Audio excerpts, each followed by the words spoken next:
Morning, everybody.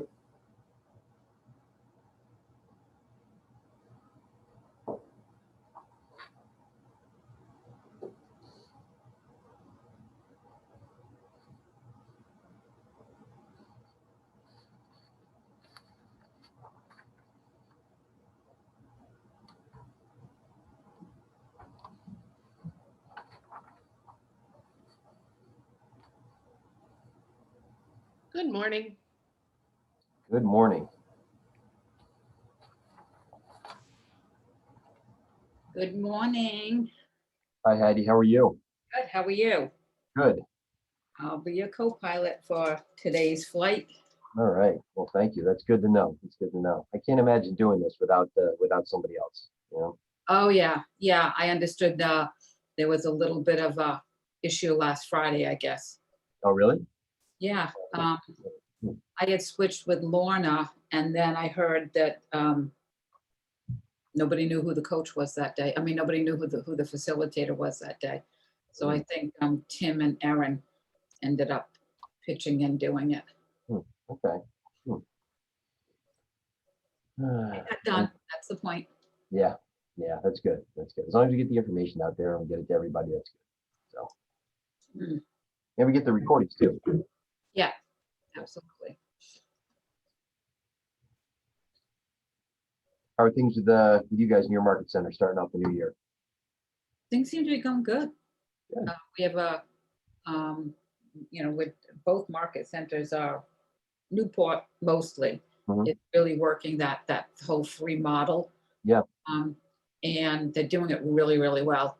Cranston's beginning to get on board with it. They're a little bit slower because they had some changes towards the end of last year, but they're picking up speed, and we have a new, I don't know what the title is, the director of product. I've stepped back.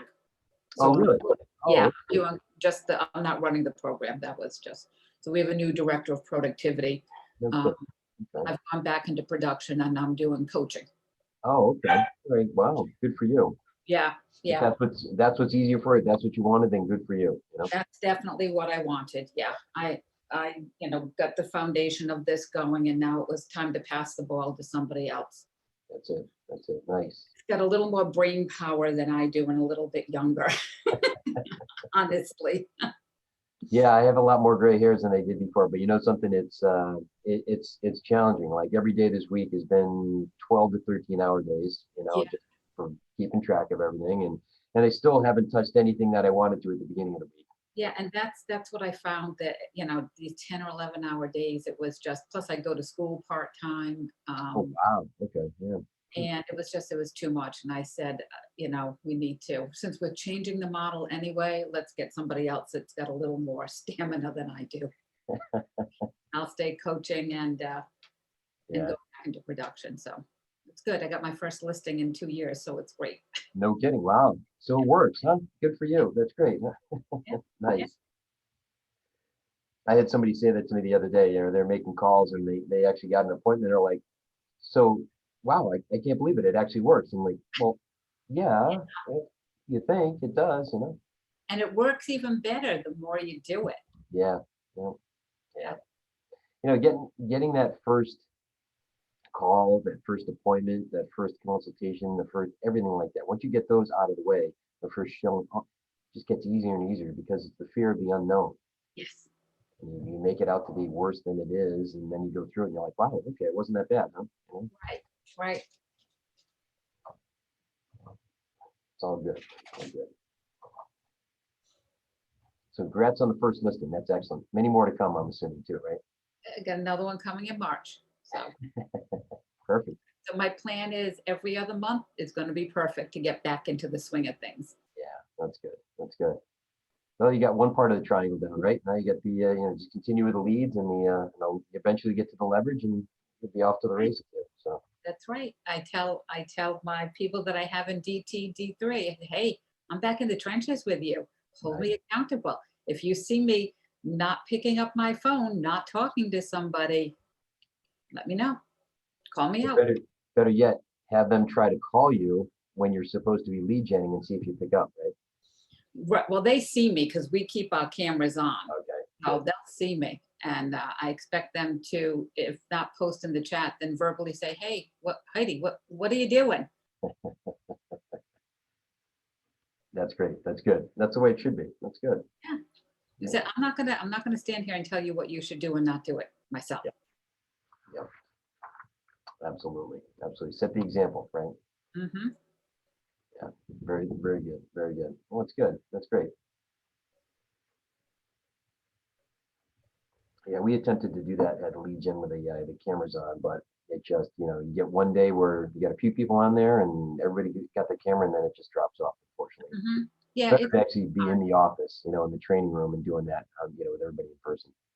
it's funny. I always got more on Zoom than nobody would show up in the training room. Wow. Okay. I did that in 2019. I Yeah. did that for like 2 months and nobody showed up. And then when 2020 hit and we all, shifted over here, Yep. at least I have people, it's the same too, but occasionally I'll get a third or a fourth that may pop in. Yeah. But I have a regular two that come in every Monday, Tuesday, Wednesday. But it just didn't work in the market center, at least at Cranston it didn't. Yeah. I didn't try it at Newport because we were in lockdown when I took over Newport. Okay. Okay. Yeah. Wow. It's interesting. Yeah. See, we'll get a lot of people on our script practice and role play. We do it a couple times a day. And then the actual activity, it just everybody disappears. But Yeah. interesting though. That's good. That's good. You get the participation though in the calls. You keep that's excellent.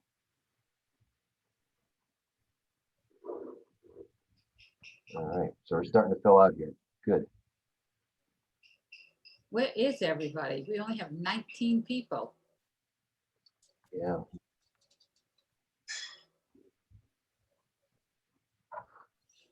Do you know what the average has been over the past like a few days or last week at all? A week ago Thursday, I did the class and we had 116, I think, 114, something. It was over 100. And then we didn't do breakouts. We just did some script, practice. I kept everybody in the room because I didn't want to see a massive exodus. Mhm. It still happened after break. I give them a break, 10-minute break, come back and they're down to like 80. Yeah.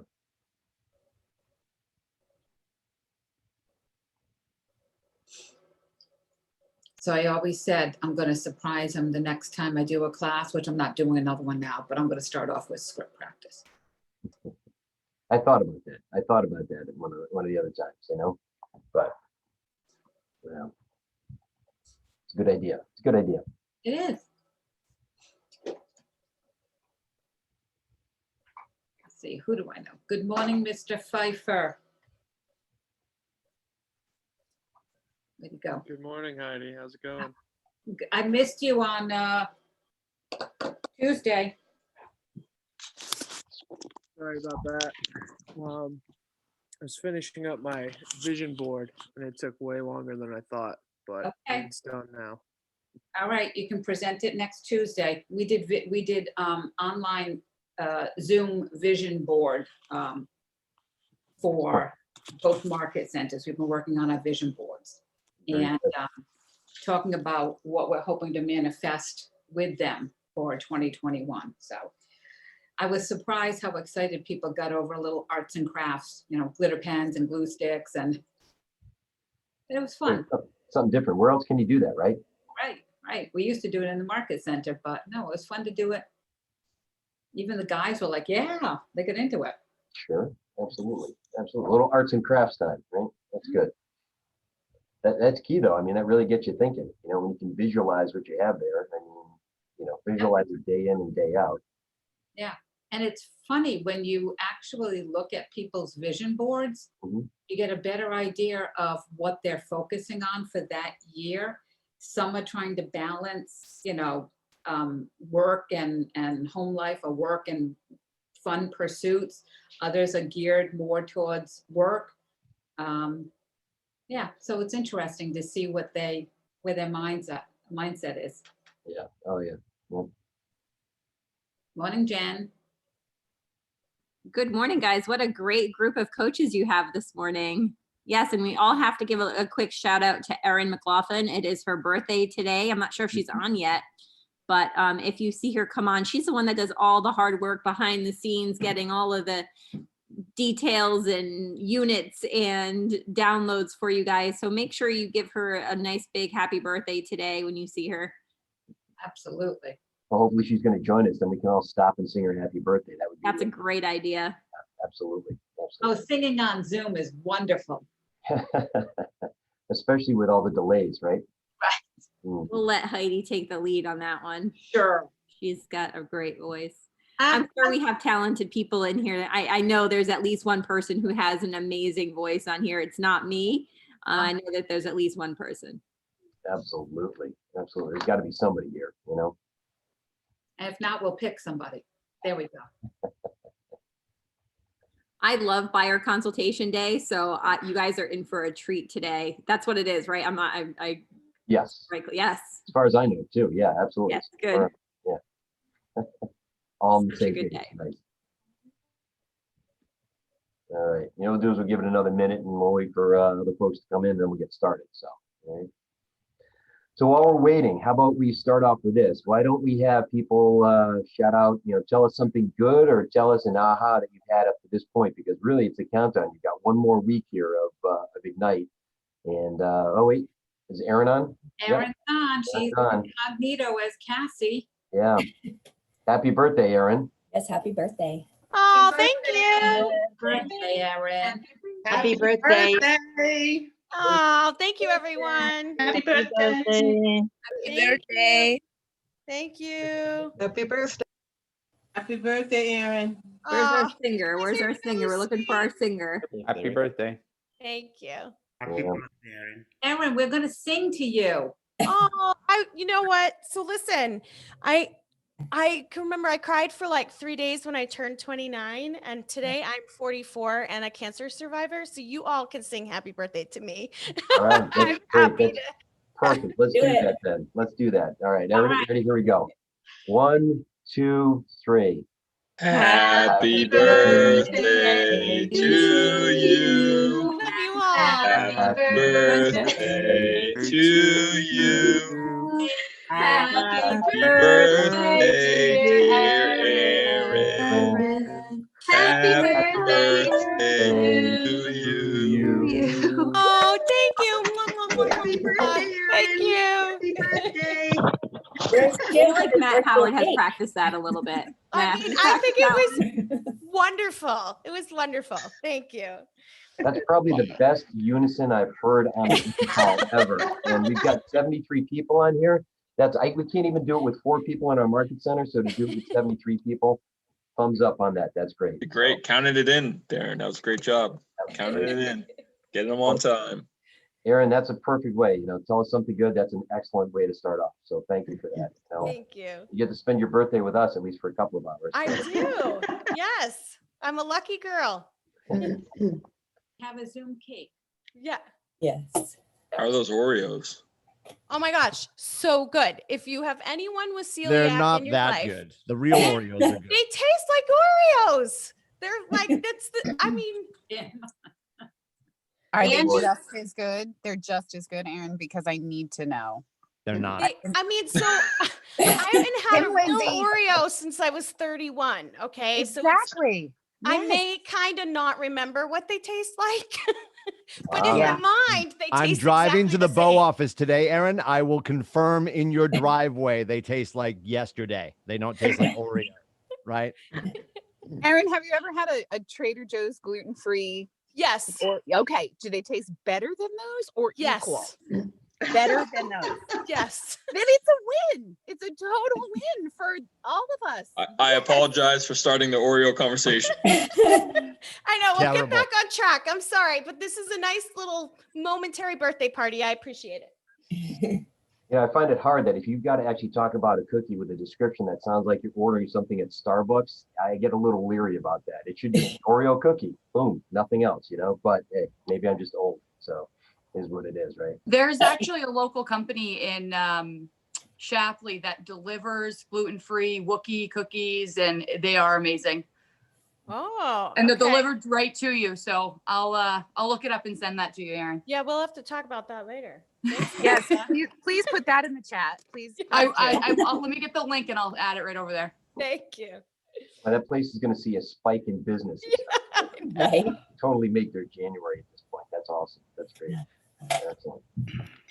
Good. Well, what else do we have? What other good things do we have to say? And what other ahas have we learned up to this point as we count down to the last week of Ignite here? Anybody want to share some things? I'm excited for today's class because I actually have a buyer consultation on Saturday, tomorrow at 2:00. So Excellent. I've been working on my presentation and designs this week.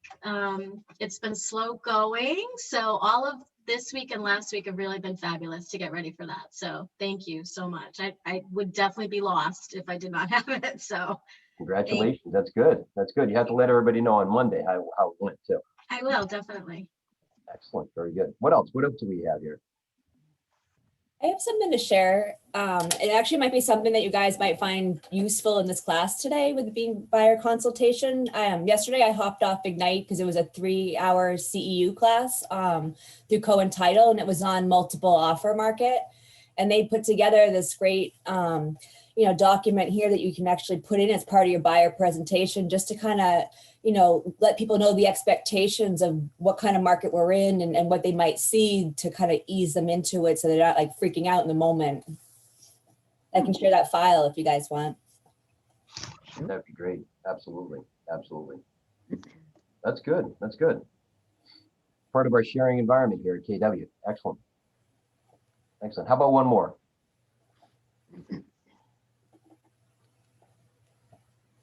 I'm sorry, what was the question, Darren? Just tell us something good or share some sort of aha that you've had so far at Ignite, one of the biggest ones that you've seen, maybe even this week. I got a referral last night from one of my mentors that I have to call on today for a buyer. So Excellent. already pre-approved, so I got to make that call Very in a good. little bit. So hopefully have a new buyer contract by the end of the weekend. Not hopefully, you will have a buyer Yeah. Yes. contract, right? Yes, for sure. There you go. Nice, nice. Now, one thing to go back with what Michelle was saying before about expectations.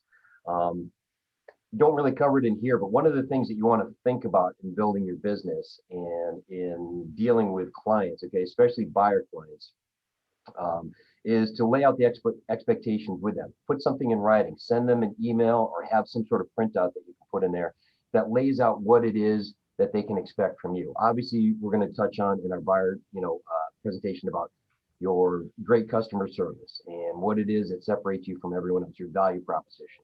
But there's also the details about when communication is appropriate versus when you're going to be doing other things, when the showings are, things like that. Talking about, hey, if you're calling me between 9 and 12, unfortunately, I'm not going to be able to get back to you. So leave a message and I'll call you because I'm finding buyers for my sellers and sellers for my buyers, right? Or if you have a regular time each day that you do showings, put that out there so that people aren't calling you up at 9:30 saying, hey, can I go see this house right now? And you drop everything and you go and you do that, okay? Make sure that you organize yourself, you lay those expectations and that you put that out there so that your clients understand when you have different parts of your business that you're working on, because that's important. Otherwise, they're going to take advantage of you. You're not going to have control of your schedule and things are going to go haywire very quickly. All right. We actually have a top producer. Darren, Yeah. I'm sorry to interrupt. Okay. Can you make me the host so that I can put us on Facebook, Sure. please? Absolutely. So I don't know if I'll be Aaron or Cassie, or who I'll be on there, but I switched my name, so it should be me. Go with Bruce. So Bruce Banner. all right, let me just see here. Find you. Jen, your daughter's adorable. So cute. Thank you. All right, there you go. Should Yep, I'll take us over to Facebook. I got the controls now. Thank you, Darren. You're welcome. You're welcome. So yeah, just make sure you clearly lay out those expectations with them. We have a top producing agent in our state here, and I had the pleasure of doing a transaction with her a couple couple years ago. And she specifically says in her voicemail that she works between the hours of 9 to 6, okay, and then certain hours on Saturday and is off Sunday, different things. And she's actually laid that expectation and she holds true to that. Okay, you leave her a message at 6:05, she'll get back to you next day after 9 o'clock, okay, or whenever she says she's going to do that. But she's gotten to the point where she can do that. But in the beginning, if you lay that out there, okay, you're going to keep yourself professional. You're going to keep yourself organized, and trust me, your clients are going to appreciate that too, because if you're answering texts at 11 o'clock at night when they're telling you, asking you a question or doing things, what do you think is going to happen the next night and the night after that and everything after that? Okay, they're just going to start to take advantage of your willingness to help them out, okay, and they will not leave. Okay, most people are afraid, like, well, if they don't answer that text now, that at 12:30 at night, they're going to find another agent. They won't do that. Okay, they're testing your limits. You need to set those limits and just make sure you have that at some point. So think about how you want to structure your business and how you want to do that, and make sure you get that in writing to them somehow. Okay. All right. So with that, let me actually just jump into our presentation here. Darren, you have a hand up. Jessica, Oh, okay. do you have a Good. question? It wasn't a question so much as I was explaining this to a good friend of mine, and one point that I wanted to just piggyback about that. I told her, I said, we're supposed to be negotiating contracts with our other agents and things like that. And part of being a good negotiator is being able to set boundaries and be firm, but professional. And I told her, because she's like working herself to death, I said, if you show that you have that command part of your business, where you set that boundary and say, like, okay, this is what the expectation is, that translate into your contract negotiation too, and how the other people view you, because they're going to see you as beneath them if you are going to be their, fetching boy and whatever. Do you know what I mean? I think that's really, really important thing to set the boundary from the beginning. Sure, absolutely, absolutely. That definitely ties into what we're talking about here. So that's actually a great point. So yeah, thank you for sharing that. Mhm. Absolutely, excellent. Okay, good. So let me just stop and introduce myself. My name is Darren. I'm the productivity coach here at Keller Williams Greater Hartford. Okay, you might know me as the lead gen guy or the set goals that matter guy, or you might know me as Derek. I get that a lot too. But for the most part, we're going to be talking about buyer consultations today. Okay, this is just the next step.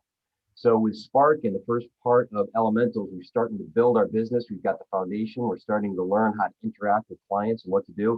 Now comes the point where yesterday we had seller consultations. Today we have buyer consultations. We're actually getting into speaking with our clients, showing them our value and letting them know what it is that they can expect from us, okay? So we're taking a look at what we have here, okay? We keep revisiting this list, but again, it's not changing. Every time we revisit this, it's the same things over and over, okay? So one of the things that successful agents do every day to grow their business, okay, is make buyer presentations, right? And there's practice that goes into this. Right? They set their buyer presentations, they go in, they adjust them, they update them, and they practice on a consistent basis. The buyer presentations help them to connect with their client, okay? Help them to secure that agreement, okay? So your conversion rate from your appointment to actually getting that agreement increases, okay? And it also builds their confidence, right? And why do you think it is important that we practice? Anybody want to take a stab at that?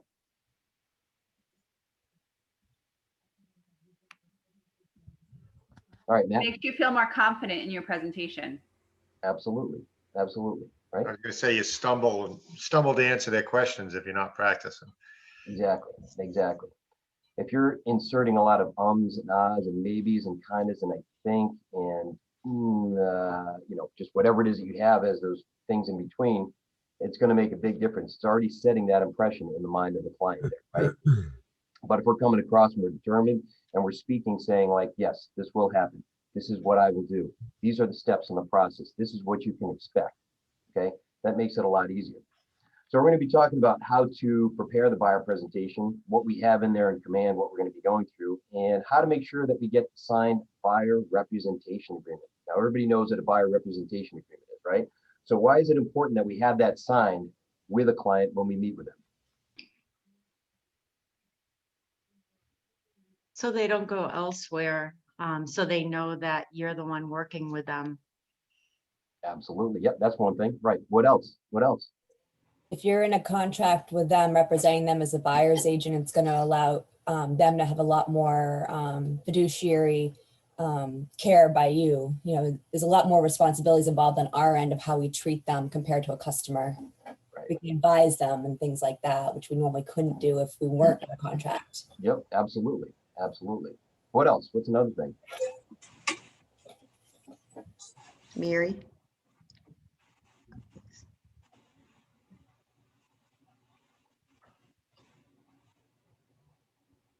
I know at least in our state. Oh, Mary, you got a question? Yes, I do. Yeah, I thought someone else was speaking. I think to protect us as well. I've had a couple of experiences where I felt a little bit timid about asking them to sign the buyer agency, or I've requested and they've kind of skirted the issue, and I've done a lot of work. So it's that, you know, I don't mean to sound selfish about it, but I think our time is very, very costly.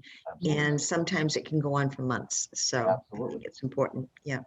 No, it's perfect. Those are all great answers. And that's one of the biggest ones right there is protection. Okay, number one, like in the state that we're in, I mean, it's legal. It's a legality. You have to have that, okay?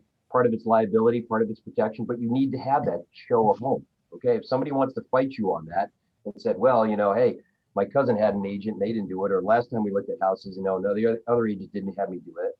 That's great. That's fine. If they're willing to put their license at risk to show you a house, what other corners do you think they're going to cut when they try to find you a home? What other things are they going to be unethical about? Okay. So you want to make sure that you have that in as protection, both legally and then for yourself, right?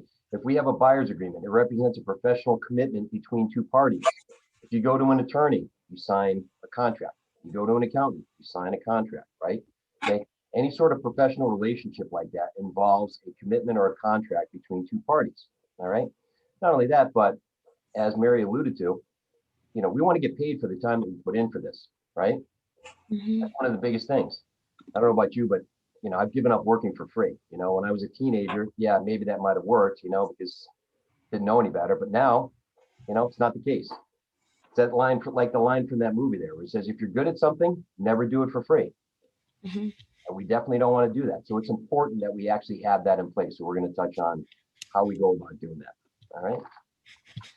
So we are actually going to turn to, looks like page 5 in our handout that we have here, okay, which has the lead generation model. All right. And right now we're at step 5, which is actually setting the appointment, which we're seeing right here. Okay. So when you're going to a buyer consultation appointment, what are some of the goals that you want to get out of that? When you're sitting there with them, okay, and you're going over your presentation, what do we want to get out of that?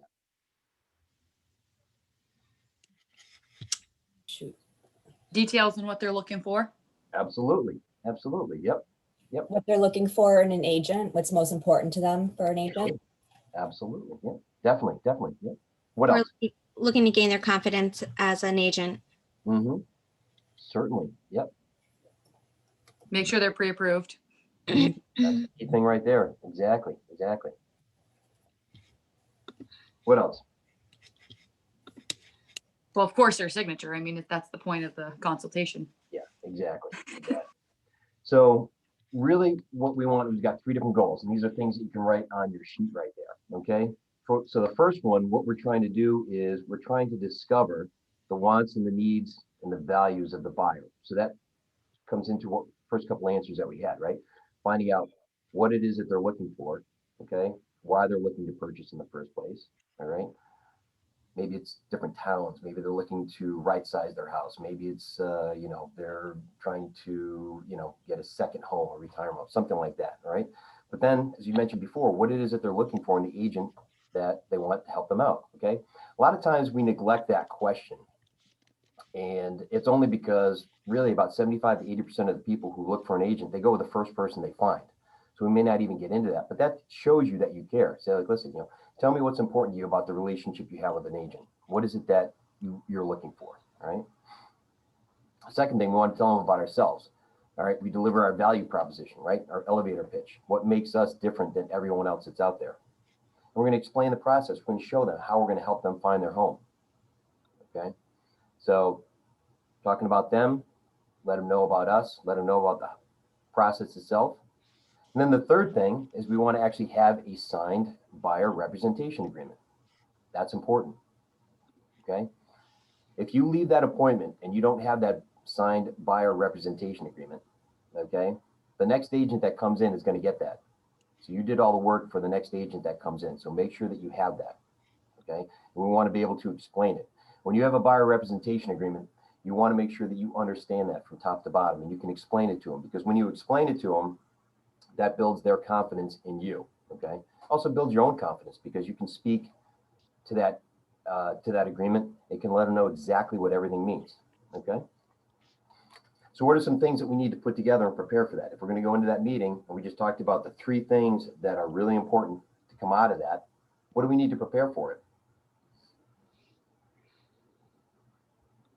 You need to know the market in your area, what's what things have been doing, selling, and going for. Yep, definitely. Market information, absolutely. What else? Lender information if they haven't already been pre-approved. You want to have options for that too. Absolutely. Just to have, instead of just one, have 3 or 4. What else? What are some other things we could put together? Well, I mean, obviously we're gonna put a buyer presentation together for them. Sure. And then like a buyer lead sheet, like questions for you to stay on track. So that way you're not just showing up all willy-nilly and not staying on track with the questions that need to be answered. Yep. So you can, focus on what they need, right? If you're just asking them questions here and there, you're not going to really get to the point of what they're looking for. Right. If you do a pre-qual, you can actually have pre-qual call. You can actually have listings, like options, just to kind of weed some of them out.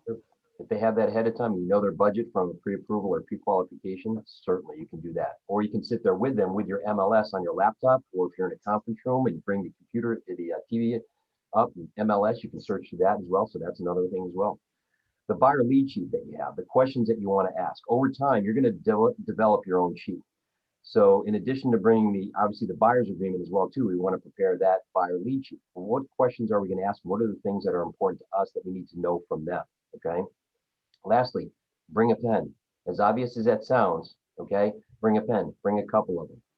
Because one thing that you're going to do is as you're talking to them, you're going to be writing down answers on that buyer lead sheet or just taking notes on what they're saying. And you're listening as you're doing it. And it proves you're listening by taking notes. And ask the open-ended questions, ask the clarifying questions. All right.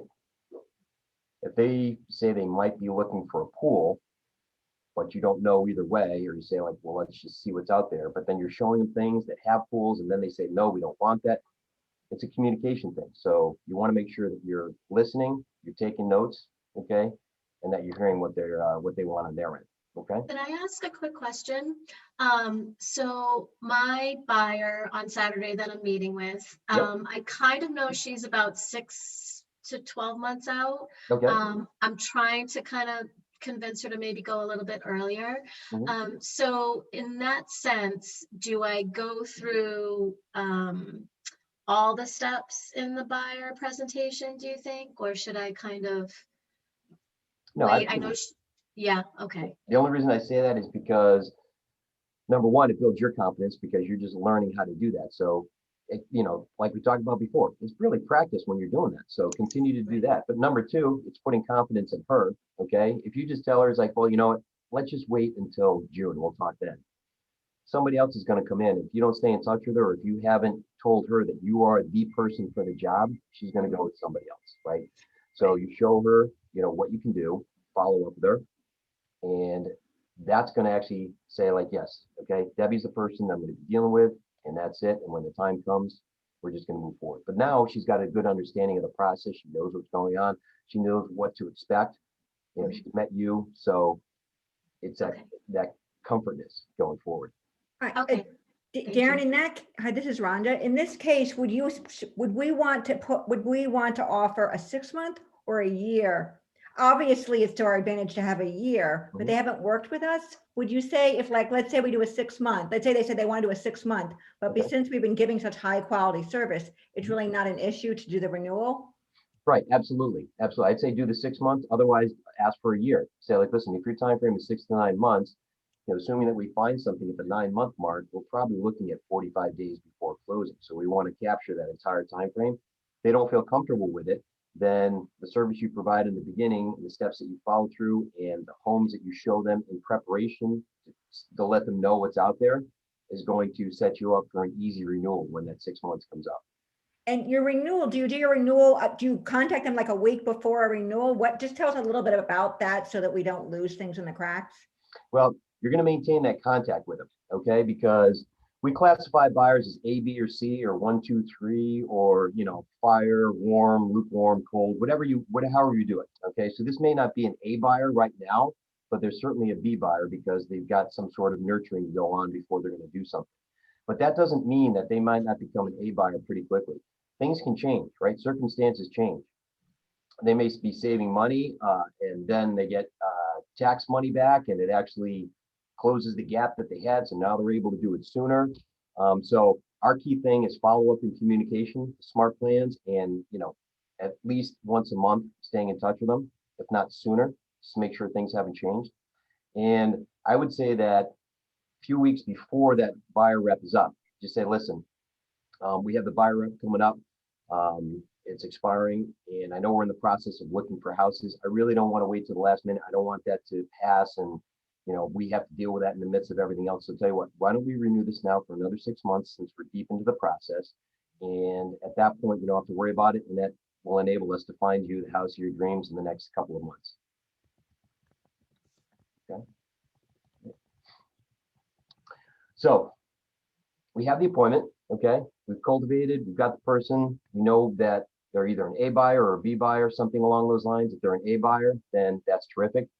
So we've got this buyer in hand. So the first thing we want to do is they are a contact in our database. We're now creating an opportunity, right? We're going to go into Command, we're going to create that opportunity. So we actually show that we're in the process of getting a transaction together with this individual. Okay, they're an A buyer, they're hot, they're one, whatever you classify them as, and we're beginning the process. So we want to make sure we capture that in there.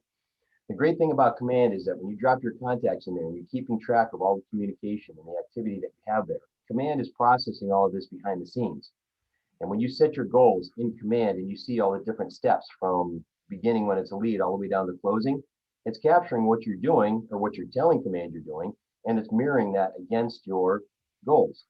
So that's why you can go in at any given moment and see where you are in relation to your goals. So as long as you're keeping track of the process and what you're doing with the contacts, then you're going to be able to see all of that flow through in Command. Okay. All right. So now we're setting the appointment. All right. So does everybody have their script book, the Elemental script book here?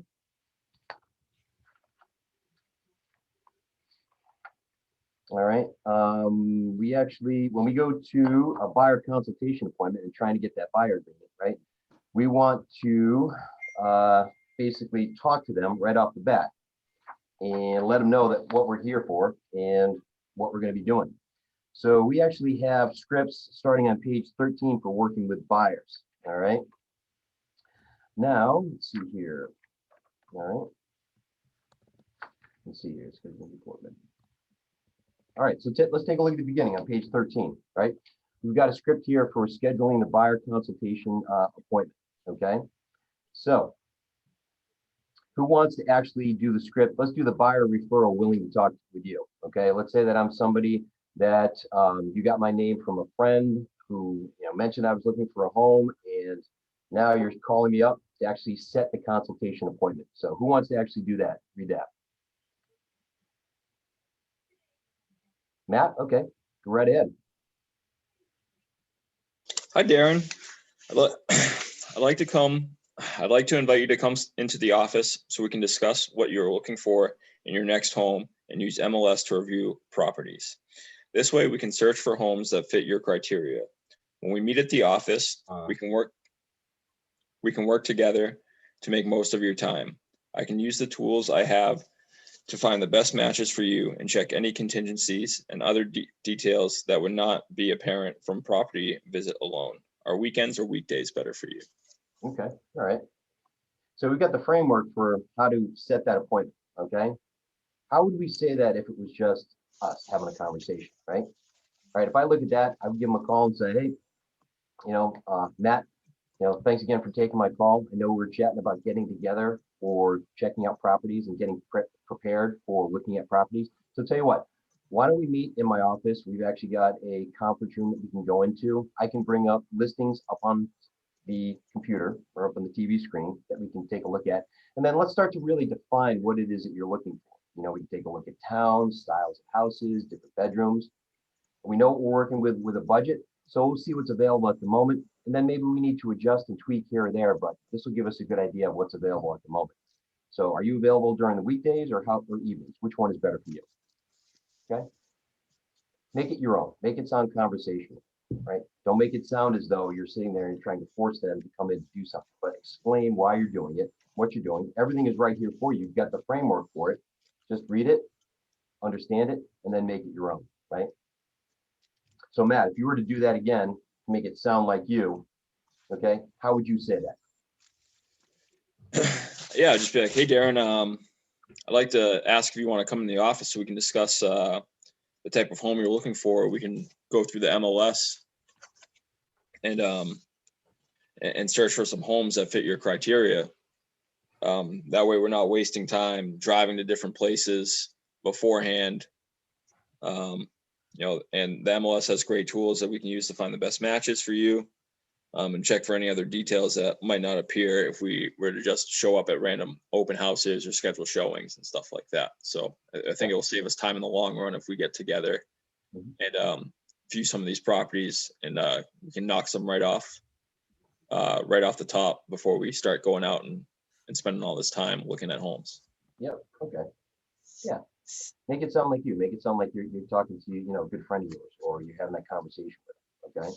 And it's going to get better with time. Every time that you do this, okay, you're going to be more efficient, more succinct, and you're going to get to the point with what you're saying. But think about what the framework has here and what you're going to be talking to them about, what you're going to be saying to them. All right.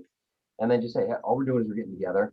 We've got listing service that'll show you everything. If you want to say MLS or multiple listing service, things like that. I try to keep it simple and avoid a lot of the jargon. They may know what an MLS is, they may not, but I'm just going to tell them, hey, we've got our internal system that all agents use, a listing service. That's going to give us all the properties that are currently available, right? Okay. And Darren, I have a question here. sure. Okay. So last night, basically, without knowing, without training, I was doing a buyer consultation on the phone. Good. But since we were in COVID, we actually just talked about the app as a device for communicating. Yes. So we were already just authentically landed in, I sent the email with the lender information following the call. We had talked about what agents do and what buyers do, but we were using the app. We weren't talking about meeting in an office. I just didn't think about it because of COVID. Sure. Absolutely. Kind of clarify what makes sense right now. Yeah, there's a couple things that you can do. You can, if your market centers and offices are open, you can actually sit in a conference room. You can be, 6 feet away. We've got training rooms and training rooms, you call them, in a few of our centers here. So that gives you additional distance there if you want to do that. And we've got TV screens that we can utilize.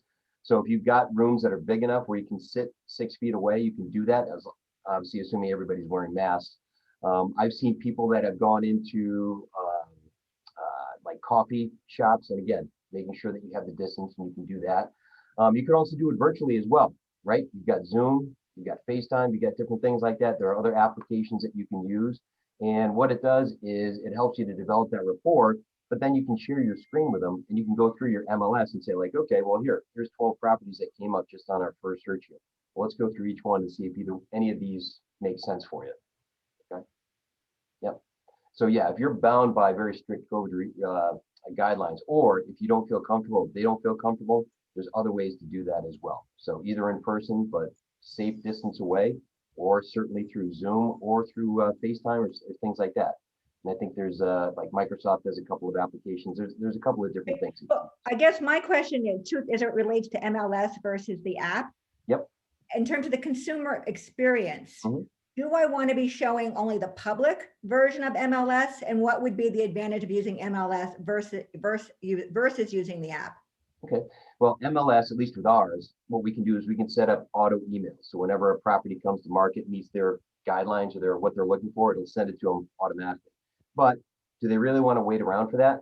The consumer app is portable. They can take it wherever they go. It's location specific. You're driving around a neighborhood and you see a sign in front of a house, you pull up the app and then it gives you all the details right there. And in fact, you could be sitting at work, you can tell them this, you could be sitting at work and hey, during your lunch break, go through, start searching homes through the app. Okay, you have access to an app that is linked to our listing service. So you're getting updated information through there as well. Plus, you can start tagging these homes. It lets me know that you have interest in them and I can set up appointments. All right, so it's a direct communication. So we'll talk about the app in a little bit when we get towards the end of the presentation here, but the app is a great way to link them. You can show them the MLS, but then they can have the app as kind of the real-time portable search tool. Does that make sense? Perfect. Okay, good. All right. Paige, did you have your hand up? Or was this? Yeah, Okay. I had a Older? question. Yeah, I have a question if I'm not jumping too far ahead. Yeah.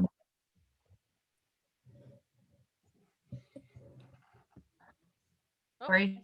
Oh, You froze, Paige. okay, good. It wasn't just me then. All right. Yeah. I apologize. I didn't see the hand either, too. I'm colorblind, so I now see the hand, but it kind of blends in. So if somebody sees that, I can keep an eye on them for you.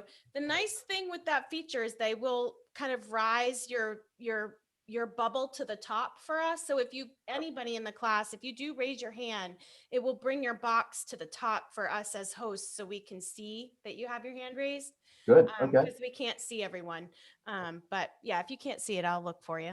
Perfect. Thank you for I that. think she's frozen. We'll come back to you, Paige. Yeah, absolutely.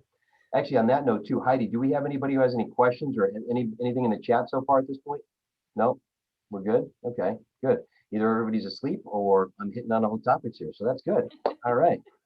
So now we're getting into preparing the buyer presentation. Okay, so the buyer presentation is really where we're going to lay out everything from what we have, our value proposition, to what Keller Williams offers, to what the process is, and essentially gives them comfort and confidence in the fact that we are the go-to person of choice when it comes to this. Okay, so has everybody gone into Command and at least seen how to basically go into designs? And I know yesterday you did the listing consultation, so they had the listing presentation.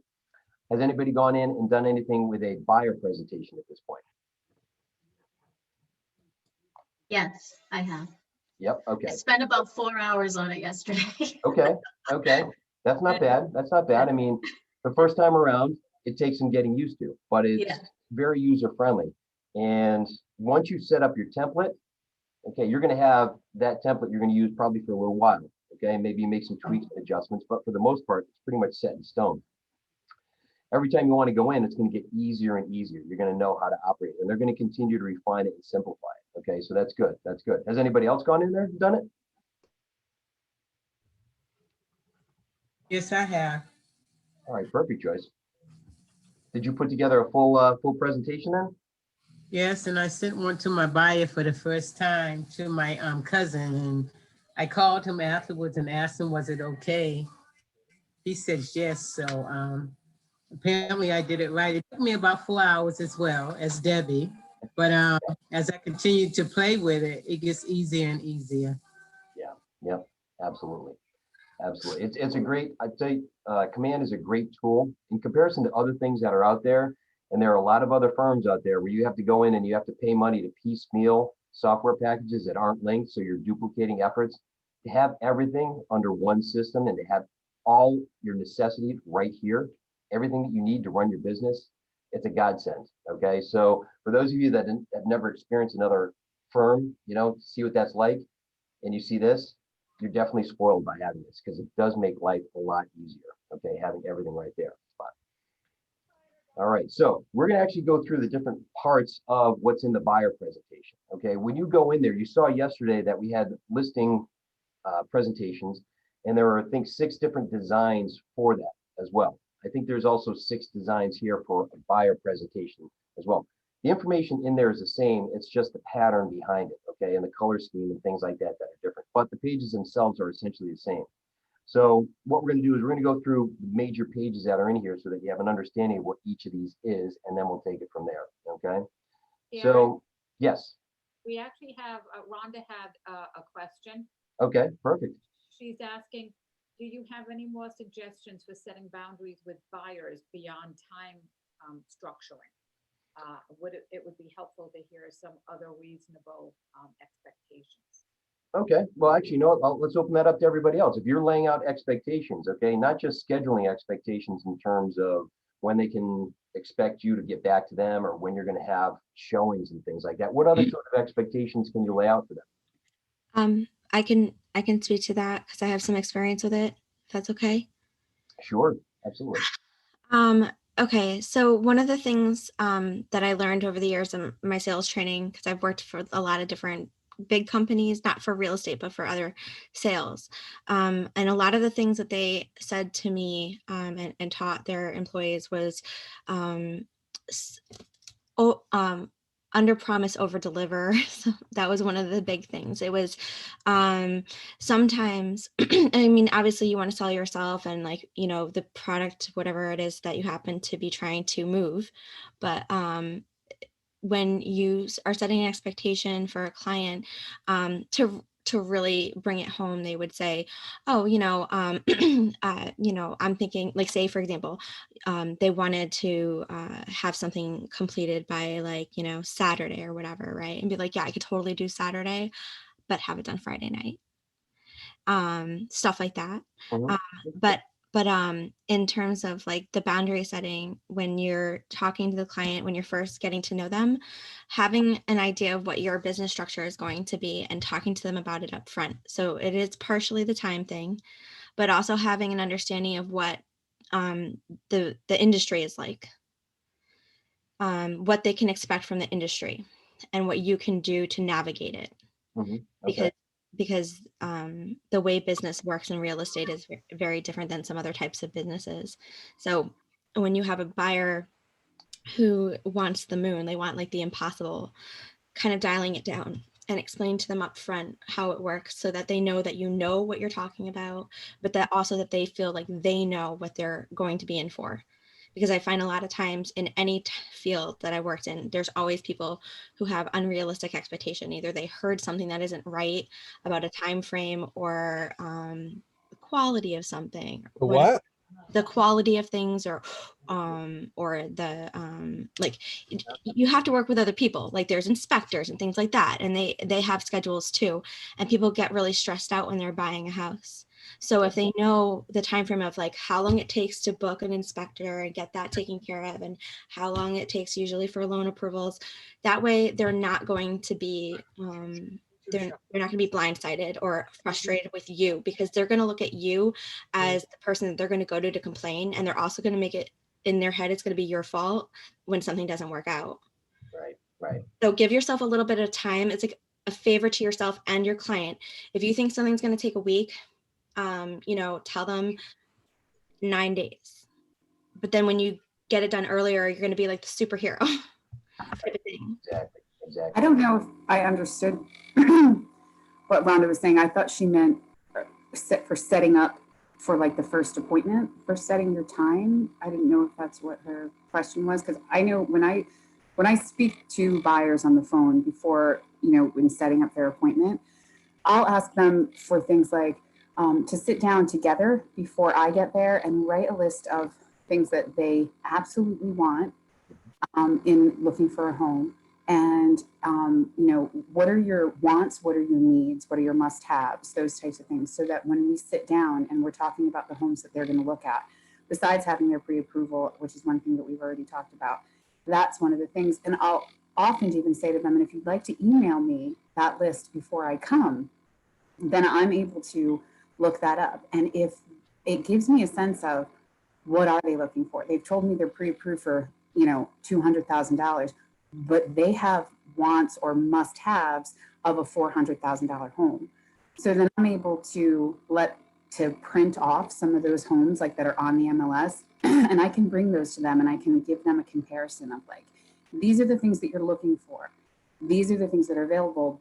but in, in the price range where you're going to be looking at, what your financing is available for, this is more of what we'll be able to find for you. And then even, go to where I can suggest to them, just because I do come from a little bit of a background of construction and stuff, I can look at homes where I can see things that they might be able to have these things down the road. So I don't know if that helps as far as your time wise, if that's what you're looking for. Yeah, I don't know if Rhonda wants to jump in. I thought it was the expectation that you're laying out for them in terms of time. Okay, these are the times that I'm available for talking, for presentation, or for showing houses. I would say that you probably lay out your expectations subset of that on communication, all right, just in terms of, when you're going to be talking to them, when you're available, how you're going to update them on a regular basis. I think in that instance, Kelly, what you're talking about too, when you're giving them that information up front, having them fill that out. My instance, when I do that, it helps me to develop a rapport when I sit down with them and I'm actually writing it as they're discussing it, because a lot of times they may fill it out, and if it's a couple, they fill that out separately and they send it, it doesn't match. But when you're having that discussion with them, then they start to find out what each other wants, and then you develop that rapport through there. So either method, whatever works for you is fine. Whatever method is good. That's great. And that's that buyer lead sheet. So when you start setting that up and you start figuring that out, it also enables you, if you are meeting with them, you have the ability to have your computer or TV there, and you can do a search with them live. You can adjust it on the fly. If you don't have that opportunity, then certainly get that information ahead of time, bring them the homes that fit that criteria, and then go from there. So there's really no wrong way of doing this, honestly. It basically, you're going to come up with your process that ties into your value proposition and how you operate, and that's what you want to go with. Okay, absolutely. These are all very good ideas. Very good ideas. Darren, it actually, and thank you. This has been very helpful, and there may be some more suggestions. What I can say as a newbie is, coming from a place of wanting to help people, I can immediately see that I'm vulnerable because I don't yet articulate what those boundaries are. And it's going to make it impossible to work with more people, because my instinct will be to help, right? Right. So those are the kinds of tips I'm looking for. Yep. And that's the thing too. You want to basically let them know when you're available, when you're not available, when there are going to be showings, when there's not showings, when you're going to keep them updated in terms of what's happening. Okay. You want to say it like, listen, every Friday at 6 o'clock, I'll give you a call, put me on speakerphone, we'll chat about what's going on. Things like that. Okay. What you think is essential in terms of how you run your business. All right. And it allows them to basically respect your time, respect your scheduling, and you're not dropping everything to show them a house that ends up being nothing. You're taking away from your lead gen time where you could be getting more clients, more appointments, and you're showing them houses that just don't fit the parameter. Okay, and you're losing out on that. Trust me, I mean, I know exactly how that feels. And that's how I did my business in the beginning. It's like, oh my God, I've got a client that wants to see a house. Oh my God, I'm just going to drop everything and run out. It's like, oh, okay. It didn't matter. I was in the middle of dinner with a family and the kids. You can't do that. All right. Because then you have no control, disorganized. And as soon as you start getting 3, 4, 5 clients, you're all over the place. And you have no way of staying organized at that point. Right. And then everybody gets resentful of the fact that you're just running around, and the clients are resentful, your family's resentful. It doesn't work. So if you lay that groundwork now, it makes everything easier in the future. Aaron, I was just gonna chime in. So Rhonda, this may help you and everybody else on here who doesn't like to say no to people. So I have an appointment. I'll be in an appointment during that time. Doesn't matter if you're, walking your dog. That's an appointment, right? One of the coaches taught me that when I first started, and it was very, very empowering. And so, I coach my kids' basketball team. Instead of maybe saying I'm going to be coaching basketball at 4 o'clock on Tuesday nights, because they might think like that's something that I can change, right? Then I'm in an appointment. I have an appointment on Tuesday night at 4. I can't take you at 4, but I could take you at 6, or I could take you Wednesday morning, right? So think about those things, and also think about your lead generation time as an appointment, because otherwise you won't protect it and you will give it to your buyers, right? And then it won't happen. So, you're in an appointment. I'm in an appointment during that time. And the other thing is, if I'm in an appointment with someone, I may not answer the phone. you can text me or leave a message and I'll get back to you as soon as the appointment is over, whatever your standard is going to be. But the power of I'm in an appointment is huge. So yeah. That's absolutely right. That's so right. And that was also something I was going to say, but also I've only been doing this for 3 years, but I remember feeling the same way as what you're asking, Rhonda, like, how do I set this? And I would go to some appointments, and I think the thing that I used to think to myself the whole time was I would really try to read the clients. And after a few appointments, you pay attention. And like my first listing, I had, the husband was so laid back. He was, sure, whenever, everything's, but she was, if my phone rang 10 times a day, I was lucky. But at the same time, I kind of learned she would need something, but it wasn't always really that important. So things like that, like I would just text her back real quick and say, hey, I'm on a call. I could be talking to my husband for the 5th time that day, but I would just say, I'm on a call and I'll get back to you either this time or later on. And you just have to, when you start out, I think you just have to read each client. Every client that you work with is going to be different. And some might need a little bit more than others. Some are going to need a little bit more of your time, but like Aaron said, protect that. And a call can be a call because I'm calling to get my hair done. You know what I mean? It doesn't matter. It's just, you can say that and they don't really necessarily have to know what it is. Perfect. There you go. All right, good. So in the buyer presentation that we have here, okay, what I tend to do is I try to keep my presentations to a bare minimum here. If you go in with something that's this thick and it has 47, 52 pages, all that stuff, their eyes are gonna roll in the back of their head. They're gonna say, all right, I don't want to sit here for the next 3 hours.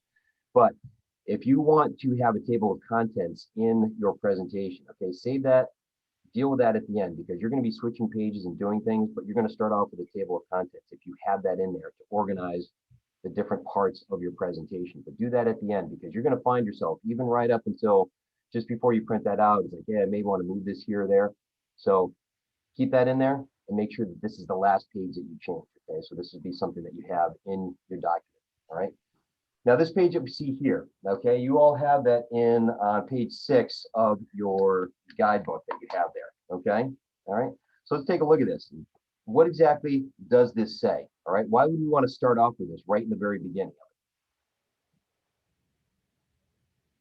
Well, you want them to feel important, like they're number one, I would think. So you want to make sure that you're conveying that you're working for them and their needs come first in your world. Right. Absolutely. Absolutely. All right. I tell you, it's always about them. The minute you start making it about you, okay, then you've lost it. You've lost them. You've lost the appointment. It doesn't work. So always keep the focus on them. Make sure that you're saying it and asking them the questions. All right. Person who asks the questions controls the conversation. And the more questions you ask and open-ended questions, more information you get, and the more that you actually develop that rapport. And you find the information that's important. Okay. Somebody may say something very slightly that you pick up on, and that's going to help you down the road. It's like, well, I remember the first time we got together and you said X, Y, or Z, and they're going to be blown away by it. So yes, make it about them. Make sure that their needs are the ones that come first. So absolutely. And you're setting the tone for the entire meeting, right? You put this in there and you say like, hey, listen, this is about you. Tell me about what's important. Okay. All right. And that essentially lays out everything from there. Okay. Absolutely. So how about the next page right here? Let's see. We have this. All right. Yep, we've actually got this right here on page 8 in the book there. All right. Build your preference profile. Okay. Why is this one important?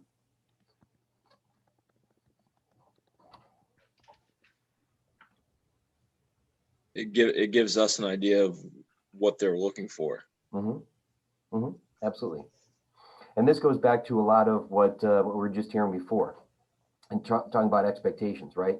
I think Jessica and I think it's Kelly mentioned it before, their expectations. Okay. We can be listening to what they're saying. And if there are things that really aren't in line with what's out there, this is an opportunity to talk to them about expectations. You know, we've got ours, we've laid that out. Let's find out about theirs. If they expect you, okay, to drop everything, or if they expect you to show them 12 houses on a Tuesday afternoon, okay, And if they expect things to go smoothly, if they expect that, you know, you're going to be there with the inspector and they're not going to be there, things like this, okay? This is where you start to find that out. You don't get surprised down the road.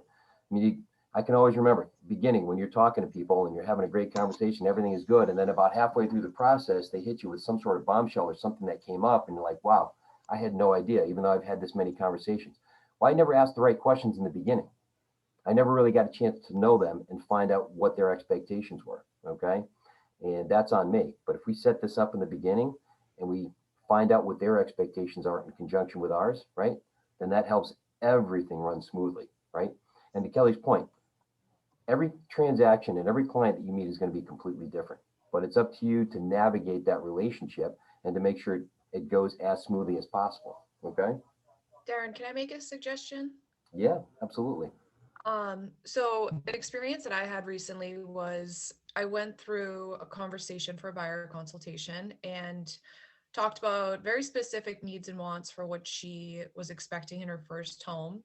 But it was very business oriented, and not until we actually went to the first showing where she handed a letter that she wanted to provide to the seller that she talked a little bit more about her family life, and it connected a lot of dots for me as far as what she was looking for that I hadn't initially realized when I had the conversation with her. So not a lot of people are very forthcoming in their story as far as you know, where they come from and what their background is, but might be a good suggestion to see if your potential buyer could write a letter to the seller in case they find a place.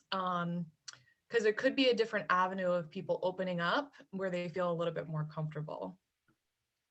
You know, that's actually a great point. In every situation that I've used that, it's worked.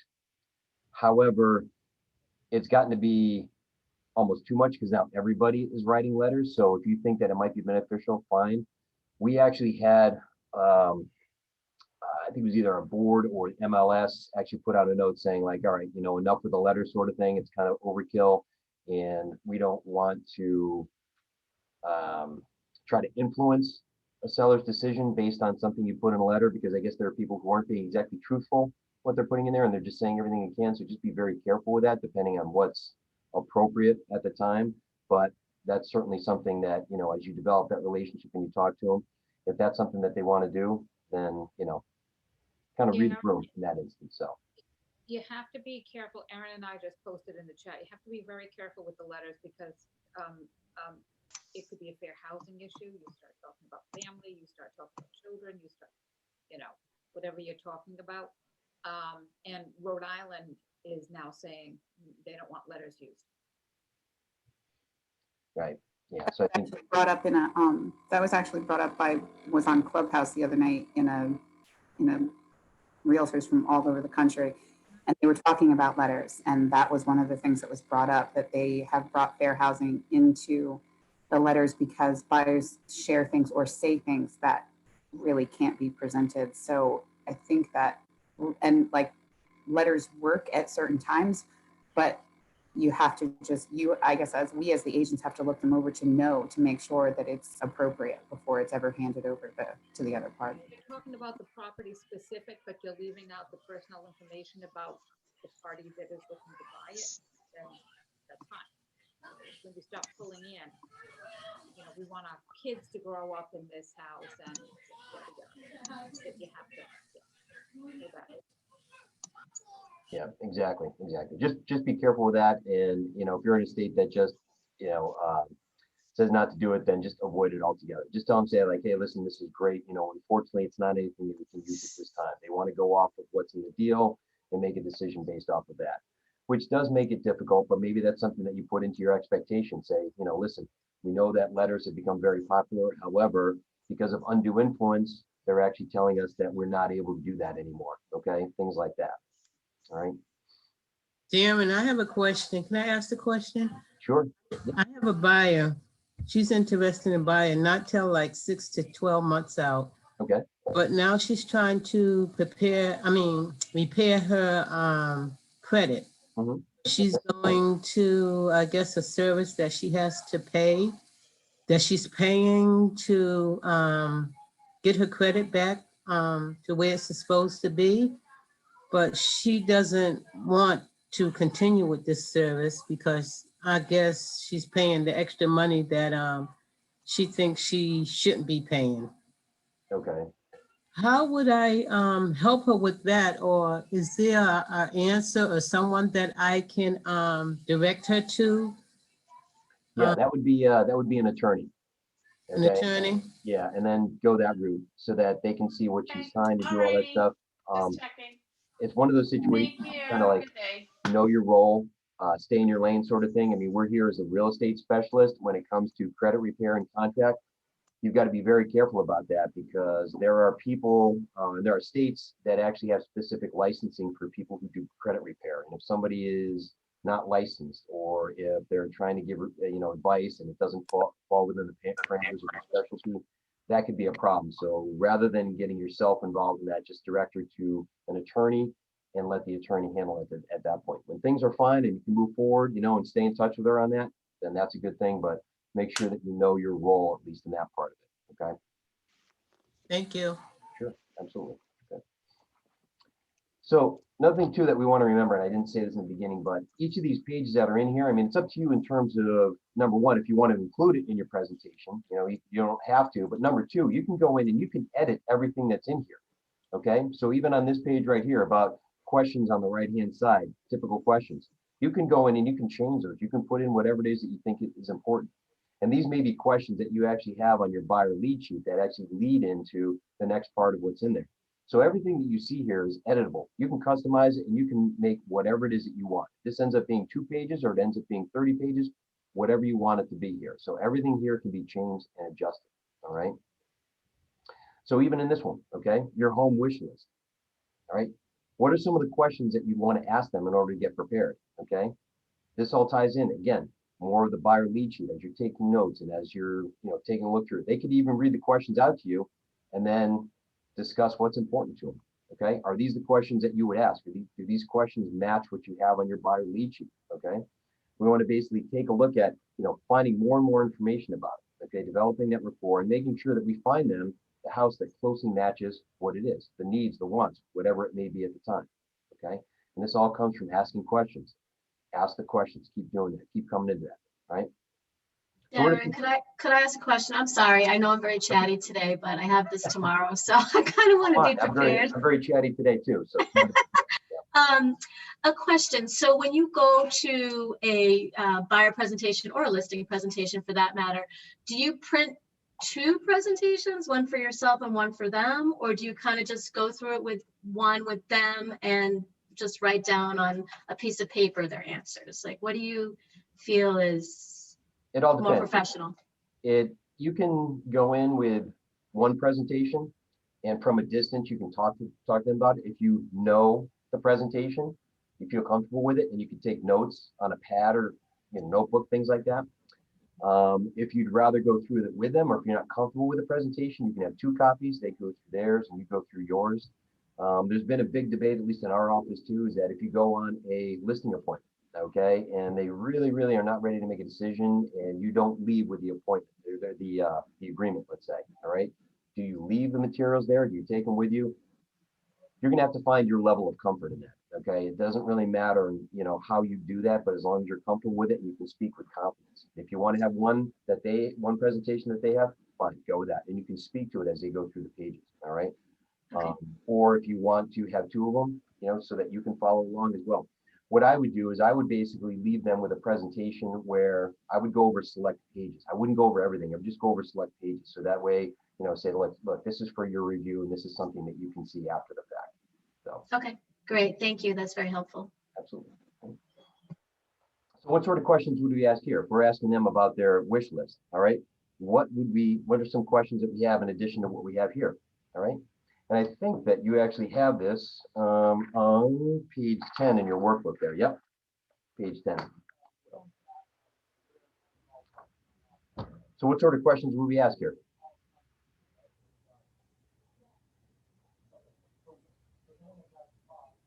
I mean, this is all about like features of the home. Yeah. The things that you really feel like you can't live without, the things you can live without.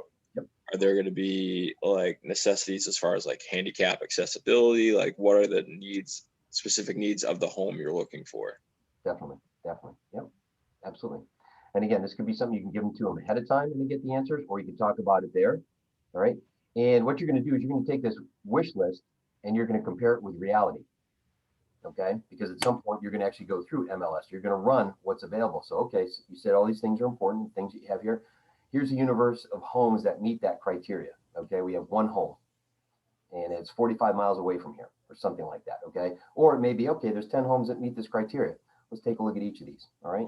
It all depends on what they say, but you get in that conversation with them and they start to realize maybe some things aren't as important as they thought or vice versa.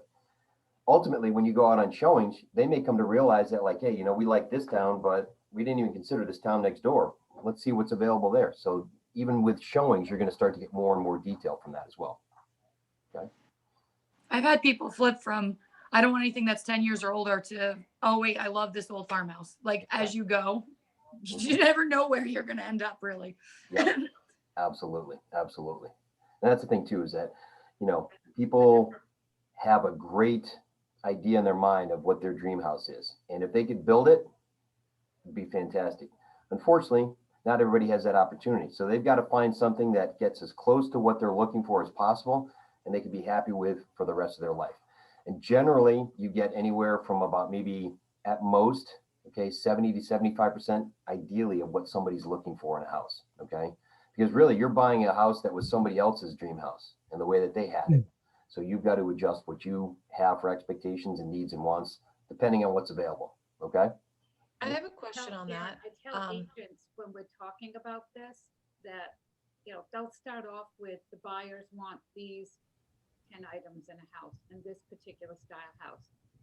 By the time you're done, you're closing on a completely different style with different, you know, items that they negotiated because they finally found something that fit them and that felt good to them. So what's on paper and what the end result is can end up being two completely different things. Yep, you got it. I'm sorry, Liz, you had a question there? Yeah. I recently had an experience where I feel like my buyer is just being too picky, Okay. especially in the market. Yep. For example, the other day I sent her a property that seemed almost perfect to me. Obviously, at the end of the day, it's her choice. Mhm. But her comment was the driveway is too small. Okay. And it was a two-car driveway. Like what she's looking for is very, very specific. Mhm. There's not a lot of availability in what she wants, and obviously it's really competitive. So how would you go about, without offending her, how would you go about saying something like, I don't want you to lose out on this opportunity. Mhm. Let's keep an open mind to things. Mhm. I was struggling with how to communicate it because she communicates a lot through text message too. So I didn't want it to come off too harsh. Right. But I wanted to just say like, I even said like, hey, do you have time for a call? Just so that it would be communicated in the right way. Mhm. But how would you deal with something like that? I would say that, you know something, we're finding limited options out here, okay? And we're really not getting anything close. So tell you what, let's just have a meeting, okay? We'll plan it, you know, next week, give enough advance notice. Let's just get together half an hour, okay? We'll get together on a Zoom call or something. We'll go in and we'll see what's available based on what we have here. And let's just revisit what it is that you're looking for and make sure that that's important to you. The other thing you want to take a look at is motivation, all right? Obviously, she's looking to buy. Is she renting right now? Does she have a lease that's coming up? Does she have a house that's too big, too small? Revisit that motivation. Say like, look, I know you'd mentioned that, you know, you're tired of giving somebody else money through renting and you want to build your own equity, okay? With rates as low as they are right now, you know, you probably should be acting on something fairly soon, all right? Liz, Darren makes a great point. The reset meeting is wildly important because when they actually get into the marketplace, they're going to realize that it might not be what they saw on their iPad. Above and beyond that too, when Darren was talking about, or you were, well, I would politely, I'm going to say this with love, I would not use the word picky. I'd use selective, right? Picky, you know, I mean, they're allowed to be picky. I would just use different language. And then the other thing too, and we joked about this maybe a couple weeks ago, even when somebody builds their house from the ground up, it's still never going to be 100% house, Right. So we got to bring them back to that conversation too. Like, you know, and I shouldn't say every time, but I've had people that have done new construction and they were still dissatisfied when the dust settled. So being aware of that, but Darren makes such a great point. The reset meeting, when you feel like you're spinning in circles, bringing them back in and making it the mea culpa conversation. You know, I feel like if we don't have this conversation to really reset where we sit in the current marketplace, I'd be doing you a disservice. So let's make sure that we're all on the same page, right? And I would use selective over picky personally, especially via text. Just like the search isn't difficult, and the client's not difficult, it's the challenge. That's all. You know. So yeah, just be very careful with the term. But yeah, the reset meeting is always good. And if you come to find out that they're stuck in their ways, say, okay, that's great. Then let's stick with these parameters. But it's going to be a while before something happens, and just keep that in mind. Could be, maybe there's a house that comes on next week and it absolutely blown away, loves it, goes from there. You can never tell how this plays out. The other thing too, that where this doesn't become such an issue with you is just to have more clients. Okay, so if this client is really dead set on it and she's taking her time, then that's fine. But if you have more clients, if you have more lead gen to get those clients, okay, then focusing on just that one who's being very particular about her search isn't as impactful anymore. Said that in the lead gen class. The answer and the solution to every problem is lead gen, right? So there you go. Right? All right, so next page, neighborhood insights. Okay, now this might be a little tough unless they can actually tell you that they are looking in a specific area. Okay, these neighborhood insights, they're great as long as you know specifically where they're looking for. And this is a great tool that we actually have in Command in the design stage. Now the neighborhood insights, basically, people aren't familiar with it, is that KW has subscribed to a company called Nextdoor Digest. And this is a company that has helped homeowners build neighborhoods within their towns, okay, based on developments and certain, you know, boundaries and things like that, to essentially create their own little unique tribes, their own unique groups, okay? Now, in heavily concentrated areas, you get a lot of neighborhoods and a lot of neighborhoods that have been developed. In some sparse areas, you may not have neighborhoods that you can tap into, okay? A few months ago, I was up in Lincoln, Maine, drove up there. A friend of ours had a cabin, and we went up there. Beautiful, beautiful country, okay? But I know that there's very few neighborhoods that you can tap in there, unfortunately. But, you know, if you do have that ability, or if you know where people are looking and they do have neighborhoods, this is a great way to add this to there, okay? You can start talking about what's special about each one of these areas. This is where they're looking, towns, neighborhoods, put this in here, okay? When you go in there, double check the information, make sure that all the information is correct, and put it on the page that you have here, or go into MLS and get updated information as of the day before if you need to, okay? Things like that, so that you can show them that, yes, I'm keeping an eye on these areas, here's information about it. It may sway them one way or another. Maybe it's not the place for them. Maybe there's a different area, things like that. But this is a great way to establish your expertise. I know everybody has this page in page 12 of their book as well, okay? So information like this, and you can change the things that you have down below, all right? One of the good things that we have in Connecticut as part of our MLS is we've got a company called Fast Stats, and they can give you one-page printouts of what's going on in towns, okay, for single-family homes and for condos, and they give you all relevant economic data, housing data for each one of those, which is great. It's a great reference. Okay? 77430 Donna had her hand up. Okay, Donna, you got a question?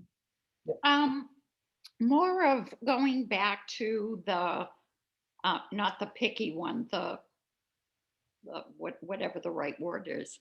I've seen, is there a way up front when you're managing expectations? Because just by watching shows like on HGTV and people working with buyers are going out and they're like, oh, I don't like the pink walls. Is there a way up front that you can sort of set expectations with people without coming across as, you know, assuming that they're going to be particular about pink walls? Yes, most of those HGTVs, TV shows are a bane to the existence of realtors because most of that's scripted and everything is preset, and the ability to get a contractor to come to your house within 8 hours of giving them a call really is unrealistic. However, situations like this give you an idea of people and how particular they can be in looking at houses. All right. So when you come in, there's two different things that you want to be looking for. There's cosmetic and there's structural. Okay, structural differences would be like, okay, let's say that you've got a colonial or a raised ranch that has stairs. Okay, and the person is like, well, I'm nearing, certain age where stairs aren't good for me. So, there's no way that I can deal with this house. All right, that's a major issue. That's an impediment. That's a roadblock. Okay, but coming in and saying like, oh, okay, well, the walls are the wrong color.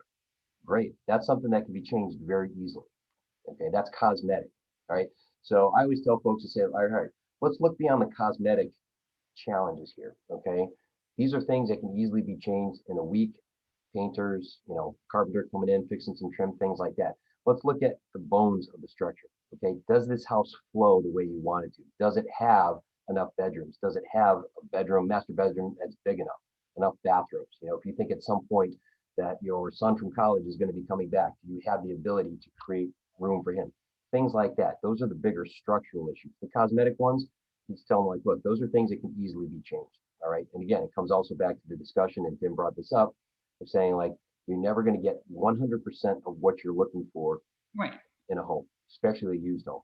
It's somebody else's dream home, and you have to come in and make it your own. Right. Okay, thank you. Sure, absolutely. Darren, me again. With these neighborhood insights, with the buyer market being what it is, as far as like people listing their home for say 500,000 and then selling it for 550, do you think it's wise to put that in right now? I can see talking to the buyers about that, but sometimes seeing it in print, I feel maybe a little intimidating. Is that something you would suggest leaving out or keeping in? I'm just curious. Oh no, for that. absolutely. I would put that in. Here's what I would do. I would put in, sell price to list price ratio. Okay, which basically says like, all right, we listed it for this, but it sold for this. All right, anything over 100 means that it's going above list price. Okay, that's people are just coming in overbidding. All right, so you want to show that to them so they're prepared for that if they don't know that already. The other thing you can put on there is average days on market. Okay, or month supply of inventory. Average days on market, okay, is great. If you see that houses are only on the market for like 15 days, then what that's doing is that's putting the urgency in their head too, saying like, look, we can't be casual if you're serious about this. All right, we have to be nimble. We have to be able to act quickly. All right, month supply of inventory. I have seen towns in Connecticut, okay, that went just a year ago. They had 6 months worth of supply. They're now down to less than a month, which means that if no new listings came on the market, it's only going to take a few weeks before everything for sale is gone. Okay. So those are things that you want to lay out there. Again, it comes down to expectations so that they know that when they put in an offer, okay, and they know that, you had a showing, there was a showing before you, there's a showing after, and the agent has already said, yeah, highest and best by tomorrow at noon. You got to put your best foot forward. Okay. So yeah, definitely let them know about that. That lays out the expectations perfectly. Okay, thank you. Sure. All right. So this page right here, I think, is actually the most important. All right. How buying a home works. How many people do you know that call you and say, hey, I'm thinking about buying a house. I don't know the first thing to do. Okay. Well, that's why we're here. We're the real estate specialist, right? We're the people who know the process and know what's going on. We're going to show you something too that's on the app that is actually a great tool that you can help them to, follow along in the process as well. But this is basically everything laid out for them in 2 pages right here. Okay, if you take a look at, there's I think 2 pages in the presentation that has 8 steps in there. Okay, everything they need to know is all right here. So it's not a question of, well, what's next? What's next? What's next? All right, you're communicating with them regularly. They see everything in here and they understand what's going to happen. And you can go in and you can change this around. Okay, develop your process and what you think are most important. What are the big things right there? So number 1, partnering with an agent, right? Okay, that's great. And I would even put in here, say, hey, sign a buyer representation agreement. All right, put that in there so that they understand that you're working with a professional. Second thing, if you're not paying cash, then absolutely get pre-approved, okay, pre-qualified for a loan. So that you know what the budget is, so that nobody is surprised. But number two, you don't want to be wasting your time either when you're going out and you're showing people houses, all right? People will say like, oh yeah, I'm good for 400,000. You come to find out they can't afford anything more than 150. So now you've shown them a bunch of houses and they can't afford it. So you've wasted your time. So get that in place, all right? I like to say that both of those combined, the buyer's agreement, okay, which allows you to show them houses, and then the pre-approval or the proof of funds if it's cash. I mean, that's basically your golden ticket to get into homes, all right? We don't want to sit there and show them homes, okay, without that pre-approval if they're working with a lender or pre-qualification, and then, you know, they aren't able to put in an offer because you don't have that, then they lose out on it. And tell them that, like, look, I don't want to disappoint you. So let's get all this lined up in the beginning. That way, again, we can be nimble and quick when we're acting on it, right? And again, this is our golden ticket. This allows us to go in and see any house that we want to within your budget, and we can act on it right away. You like that house, and I'm on the way home. I'm already getting the offer together here. Okay. I just had a recent experience that surprised me as a new agent, which was that even though the person said that they had a pre-approval letter, they actually had no idea that we have to be thinking about how would they pay for inspection, how would they, like, thinking about appraisal. They didn't have ideas of costs and what that meant. They didn't have ideas that you could check a second lender to get different rates. Like it was, so that was interesting. It's just interesting that it's not enough, at least from my experience now, to just probe to say, do you have an approval, but to try to get a little more information, how long ago it was, what are they thinking? It is interesting what they're bringing to the table in terms of what their expectations are. Yeah, and that's a great insight right there, because a lot of times you rely on the lender to make sure that they explain the fact that, you know, you're going to be faced with these fees, we've got this coming up, and having the discussion with them about the different steps and different points that are in here and when they've got to put money out for certain things like inspections and appraisals and so forth really opens their eyes to just how big a process this is and how much it costs. I had somebody who the lender never told them about closing costs. And we actually went through, and I had just assumed, which we know is a wrong thing to do, but I had assumed that. We got to the point where we put in the offer, and then the lender's reaching out to them as we're going through the process. And the guy's like, I don't have, you know, $8,000 to put down for closing costs. I barely have enough here for the down payment. Okay, so let's take a step back then, you know, and just revisit that. So absolutely, that's a great point, Ron, to make sure that they understand, you know, what's involved in this, right? This isn't buying a car on eBay. This is something much bigger than that, right? Very good. Good point. All right. So next one, we're talking about Keller Mortgage. All right. So we got affiliated business arrangement disclosure. Okay. One of the things that I would say is that when you are actually talking to your clients, make sure that you give them multiple options, like 3 to 4 options when it comes to lenders, to inspectors, and to attorneys. Okay. If you just give them one, they're going to think in the back of their mind that maybe there's some sort of kickback, which we know is illegal. Okay, there's some sort of favoritism that's going on there. All right, but they're always going to question it. And I've even had people say like, well, do you have relationships with all these people? You know, like, as in, are they helping you out? I said, no, it's nothing on that end. These are just the top of the top. These are all the inspectors that I found to be terrific. These are all the lenders that I know are timely and they communicate very well. Okay, these attorneys stay on top of everything. Okay. So when we're presenting lenders, one of them we should always present is Keller Mortgage. Okay. I know that in New York and Canada, it's not available, but for the most part, most of the states it is. The reason why I say that we should present that is because we all know the benefits of Keller Mortgage, right? Okay. You know, little to no processing and underwriting fees, so on and so forth, great rates. And I've presented that to folks and they still manage to find deals that are better based on, you know, their research and maybe a credit union that they work with anyway. But if it's always an option, then they always have the ability to contact them to see if it's something that might work for them. The thing that you don't want to have is, let's say that you don't put that in there. You give them 2 lenders and they call one, they work with them, they move forward. And then you're working with their neighbor, you're working with somebody else they know. And you tell them about Keller Mortgage. And then word gets back that they were using Keller Mortgage and you never offered it to them. You're going to say, hey, what happened? You know, what the heck here? Maybe not as nice, but why didn't you tell me? So just have it as an option. It's up to them to decide who they want to work with.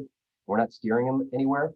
But when we talk about Keller Mortgage. And we actually have they have marketing flyers in there. If you go into KW Connect, there's Keller Mortgage, and then you can go in there and you can print out nice flyers for open houses or for presentations here. Okay. Make sure you include this in here that just says like, hey, yes, we're affiliated with them, but we don't have any sort of basically financial benefit if you use them over anyone else. They're just like every other lender that I've given you here. So just to be fair, I'm just letting you know ahead of time. Okay. But I always say that it's always good to have them as an option, right? Okay. Aaron, I think Donna had her hand up. I don't know if that was from the last time or. Okay. Yeah. Donna, do you have a question?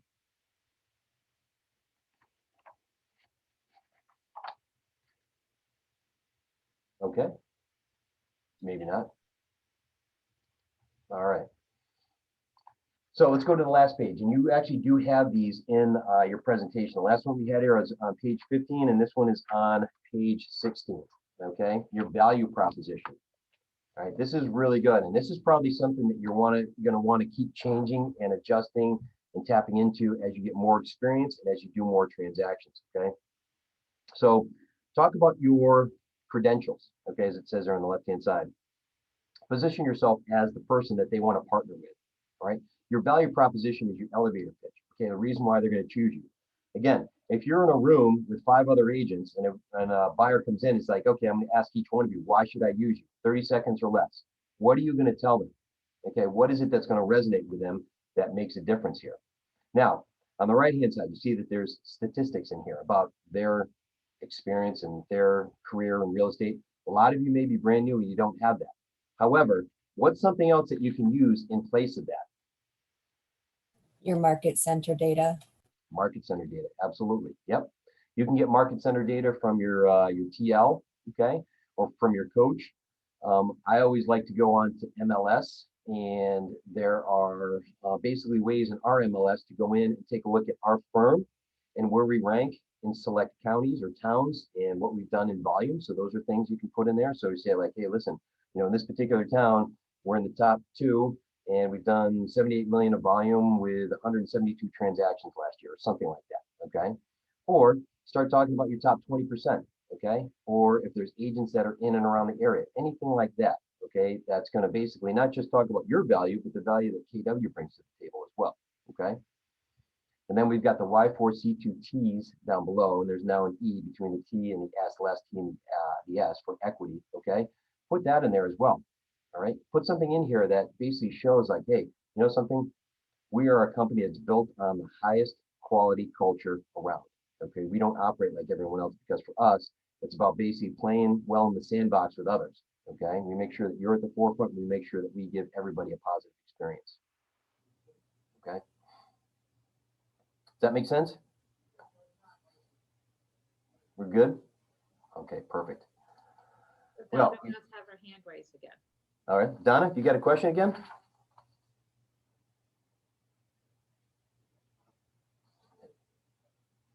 No, no question? Okay.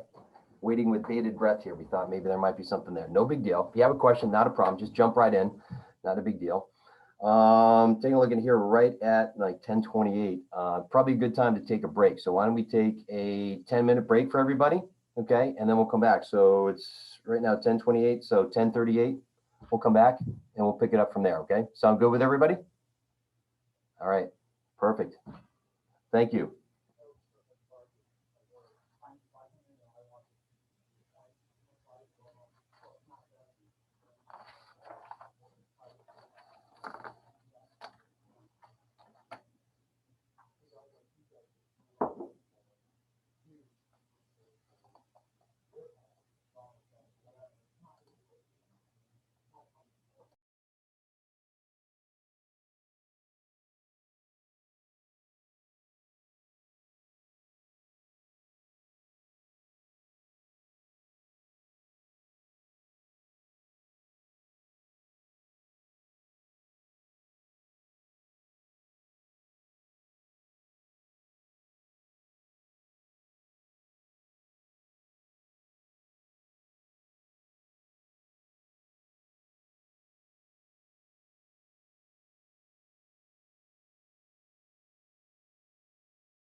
All right, ready to get back into it there?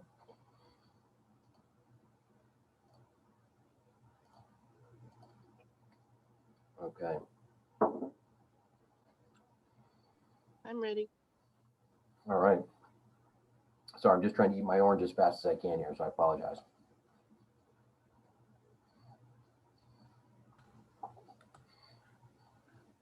Hey, Darren. Yeah. Hi, Joe DeLibero. I added a sample inspection report into the documents. Mhm. I think that's useful. If you're working with a buyer, you can go over sample inspection reports, actually show them what they could expect on one of these reports. A couple things to that.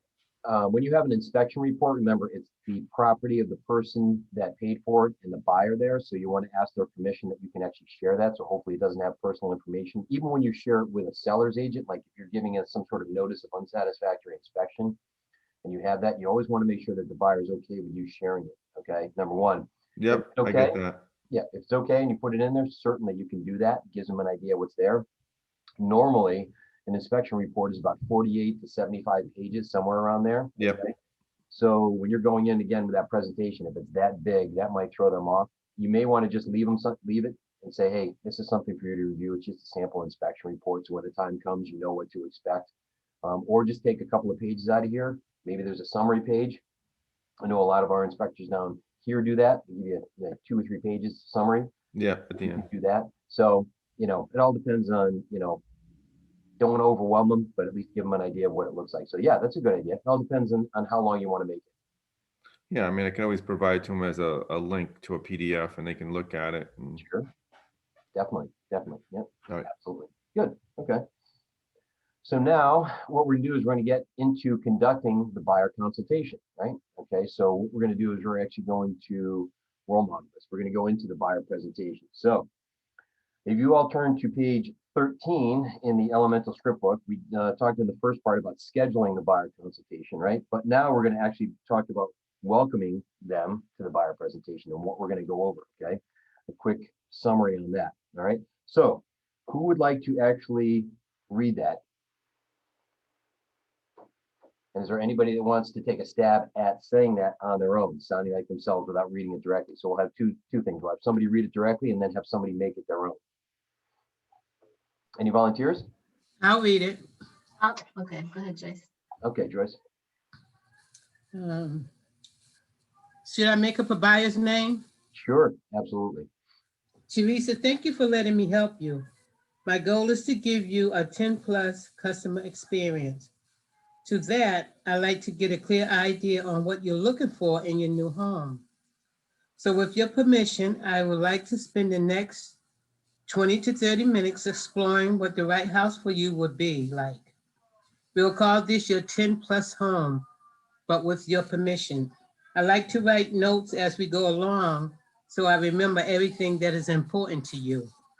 It may seem like a lot, but I'd rather ask you 500 questions now and show you the right 5 homes than ask you 5 questions and waste your time showing you the wrong homes.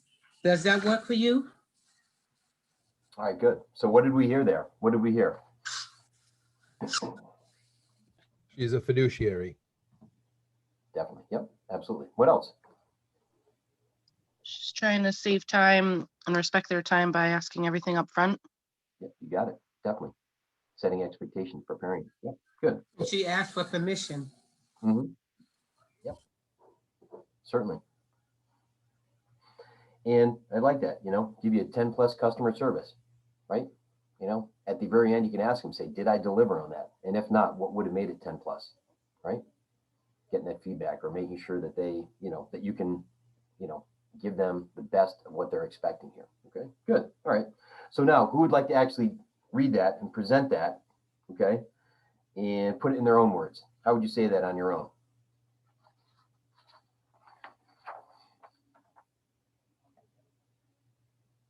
Okay, I'll try. Since I have to do this tomorrow anyways. Well, Debbie, it's not so much trying, it's like you're doing, okay? Everybody is Okay. doing here, so. how about Doing. that? Mhm. Okay, good. Hey, Darren, thank you for letting me help you today. My goal is to give you a superior customer experience. We call this a 10+ customer experience. And to do that, I'd like to get a clear idea on what you're looking for in your new home. So if you don't mind, I'd like to spend the next 20, 30 minutes talking about what the right home looks for you. We'll call this your dream 10 plus home. I'd like to also take some notes as we go along so that I remember all the important points for you and what you're looking for as I move forward looking for homes for you. I know it might seem like a lot right now asking you all these questions, but it's better to do it now so that I can prepare the correct homes for you instead of just asking a few questions and me having to keep coming back to you and asking more questions before we find the right homes, and not wasting your time in looking at homes that maybe won't fit your criteria. Does that work for you, Darren? Okay, that's all I got for right now. Even with the distraction of a barking dog too, so that's good. That's good. Yeah, sorry. He's a big guy too, and he's in the breezeway behind a door. So there we are. He sounds it. Yeah. Geez. Good. Okay, so that's good. That's good. Now remember too, when we're meeting with them, chances are we're not going to have the script in front of us, but it does give us an opportunity to read this and read this and read this, and then come up with our saying like, okay, how can I take that and make it sound like me? And that's exactly what we want to do. With all of these scripts, you read them, you internalize them, okay? Make them your own. Write bullet points as to what the main points are. And then say like, okay, how do I do that? How do I say that? How do I make it seem like it's coming from me and not somebody who's reading from a script, right? Make it sound natural. And that helps you to develop that rapport and build up your confidence as well too. So very good. Yeah, thank you. Joyce, Debbie, thank you very much. Okay, perfect. Okay, so when we are there with them, okay, ideally what we want to do is we want to leave with that buyer representation agreement, okay? And why is it important that we leave with a buyer representation agreement? I would think that would be our best shot to get them to sign it. I think if we walk away without that signature, it might be harder to bring them back to us in a sense to have that opportunity again. Right. Yep, absolutely, absolutely. I mean, think about this here too. If you go there and you spend a half hour, you talk with them, you're conversing with them and everything is great, okay? But you don't ask for that and have them sign that, okay? What have you done for the last half hour then, right? Okay, now you may need to actually re-engage that and start that conversation over at a later point. Now listen, it's not gonna happen 100% of the time. As easy as it may be to work with buyers, okay, and which is where a lot of new agents default to, okay? It may not be that easy and they may still need time based on certain circumstances, okay, which is fine. And we're not in the business of twisting anybody's arms here, okay, unless you happen to be part of the mafia or something like that. You're an enforcer, that it is what it is. But in this instance, we're not strong arming anybody, okay? So just be mindful of that. But best way to do it, just come away with that agreement. And how you do that is you explain that agreement and you walk through that. You let them know, okay, what it's all about and why it's important. So again, why is it important to have that? Okay, we get it signed, but what's the biggest thing with this? Why do we want this? Let's revisit that again. It's a professional commitment to each other Yes, that absolutely. you're going to be there for them. They're going to, go through with the deal with you, whatnot.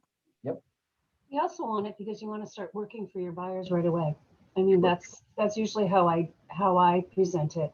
Let's get this signed and I can start working for you right away, and we can start this process together. So Absolutely. No, both very good points. Yep.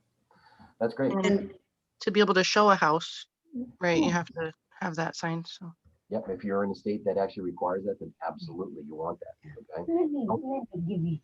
Darren? Yes. Yeah, and I just had a question on that. You said there are some states that require it. I'm in Massachusetts. I don't think it's required, but I don't know. Do you happen to know? Unfortunately, I don't.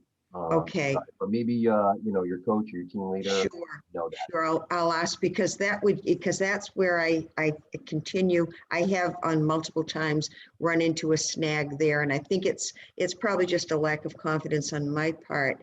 But and I like it. I think you and a couple of others have mentioned really knowing the buyer agency agreement inside out so that I can kind of talk them through it and sound confident. But yeah, so I'm very interested in how to get that signed. Thank you. Yep, absolutely. I mean, the one that we have in Connecticut is about a page and a half, maybe 2 pages at most. But, there's select things that you want to let them know about. You want to talk to them about. So number one, it instills confidence that in them that you can do the job, okay? And that's what you want.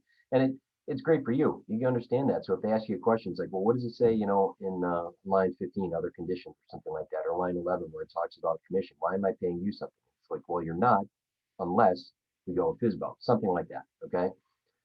You just want to be able to explain it, and it's great. It really helps to seal, the transaction at that point, seal the deal, okay?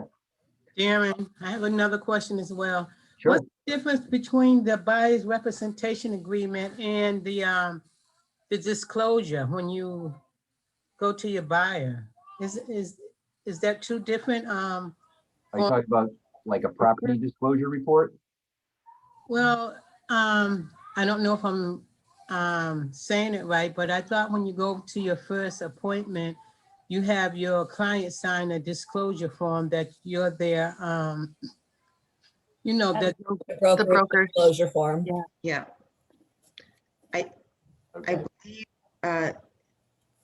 I believe what Joyce is talking about is that mandatory disclosure where we indicate that we're working either for the buyer or the seller. And I think it's actually a state requirement in Massachusetts.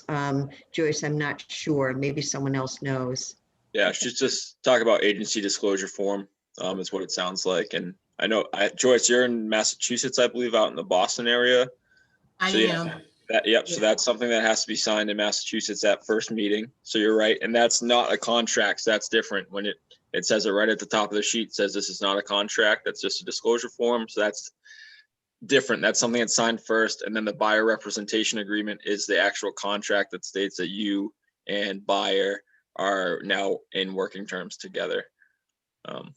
Okay, yeah, that's specific to Mass then. Thank you, Matthew. Yeah, no problem. Yeah, we have that in Connecticut in our agreements where it's actually labeled that, hey, yes, I'm working for you. There's a chance I might be working with other buyers in the same house. There's a chance I might be working with the seller. If there's a house that you're interested in, all of that is laid out in there. And those are things that we talk about as well. So, okay. Yeah, I think New Hampshire is similar. I think New Hampshire, you guys have to do it like right from the get-go, like first email. I think that has to be sent out as far as like any contact with a potential buyer or seller. I think that has to happen in New Hampshire. Again, I don't work in New Hampshire, so I can't state, but I'm pretty Yeah, sure. Matthew, you're right. It's first contact with the buyer. So it's got to be disclosed. Yep. Either email or phone call or it's got to be there. Yeah, when in doubt, check with your broker and then check with your team leader as well. Okay, and just make sure you've got that all lined up, and hopefully, they're able to show you exactly what you need in any given instance or scenario. So, okay, good. All right, so let's go back to our script book here on page 14. Okay, there's a couple of things here where we're actually closing for the agreement. Okay, we're asking for the business and then we're closing on the buyer representation. Okay. So asking for the business, one of the things that we really have to come to grips with is that we won't get anything if we don't ask. So in the beginning, asking for the appointment, all right, make sure that we have the confidence and the ability to do that. Ask for that appointment, right? Because if you don't, somebody else will. And then ask for the agreement, ask for the business, okay? Let them know, say like, listen, I am the right person for you. I'm the right agent to help you with this, okay? Let's make this official and move forward, okay? We had a couple of instances, Mary just talked about that, okay? Put me to work. As soon as you sign this, put me to work, okay? So we talk about the top here, asking for the business, okay? There's a couple of different closings you have here. All I ask in exchange for my superior customer service promise is that you agree to work with me exclusively. Does that sound fair? Okay, make that sound like you, right? Say, okay, can we sign and shake on that, right? Shaking hands probably isn't the right thing to do nowadays, but hey, as long as you sign it, that's good either. Maybe you can fist bump, maybe you can bump elbows or something like that, whatever works at the time, okay? But have closure to that, okay? And if you take bold, and your market centers may have this, but there's a sheet of different types of closes. There's hard closes and soft closes and things like that, where you basically are able to ask the question, say like, listen, let's do the right thing. Let's move forward. Why don't we sign this? Put me to work. Things like that. Okay. If there's any objections, and you isolate the objections, you handle those, and then you come back for the close again. But we need to ask for that. Okay, that's something that we have to get in the habit of doing. And you can make it casual. It doesn't have to sound pushy or salesy or anything like that. But what you're doing is you're basically building your business, and you're doing it professionally by doing that. Okay. So we've got two closing statements down below for the buyer representations. Okay. There's number 1 and number 2.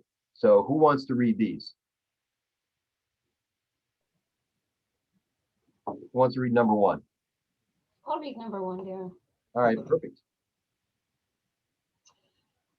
Okay, Darren, what we're going to do now is sign the buyer representation agreement, which puts me to work for you.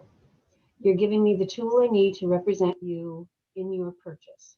With this tool, I have the opportunity to negotiate for you and get you the best deal. And getting the best deal is important for you, isn't it? Perfect. Then let's do the right thing for you and sign the buyer representation agreement and put me to work for you right now. Perfect. All right. Does that sound pushy? Does that sound salesy?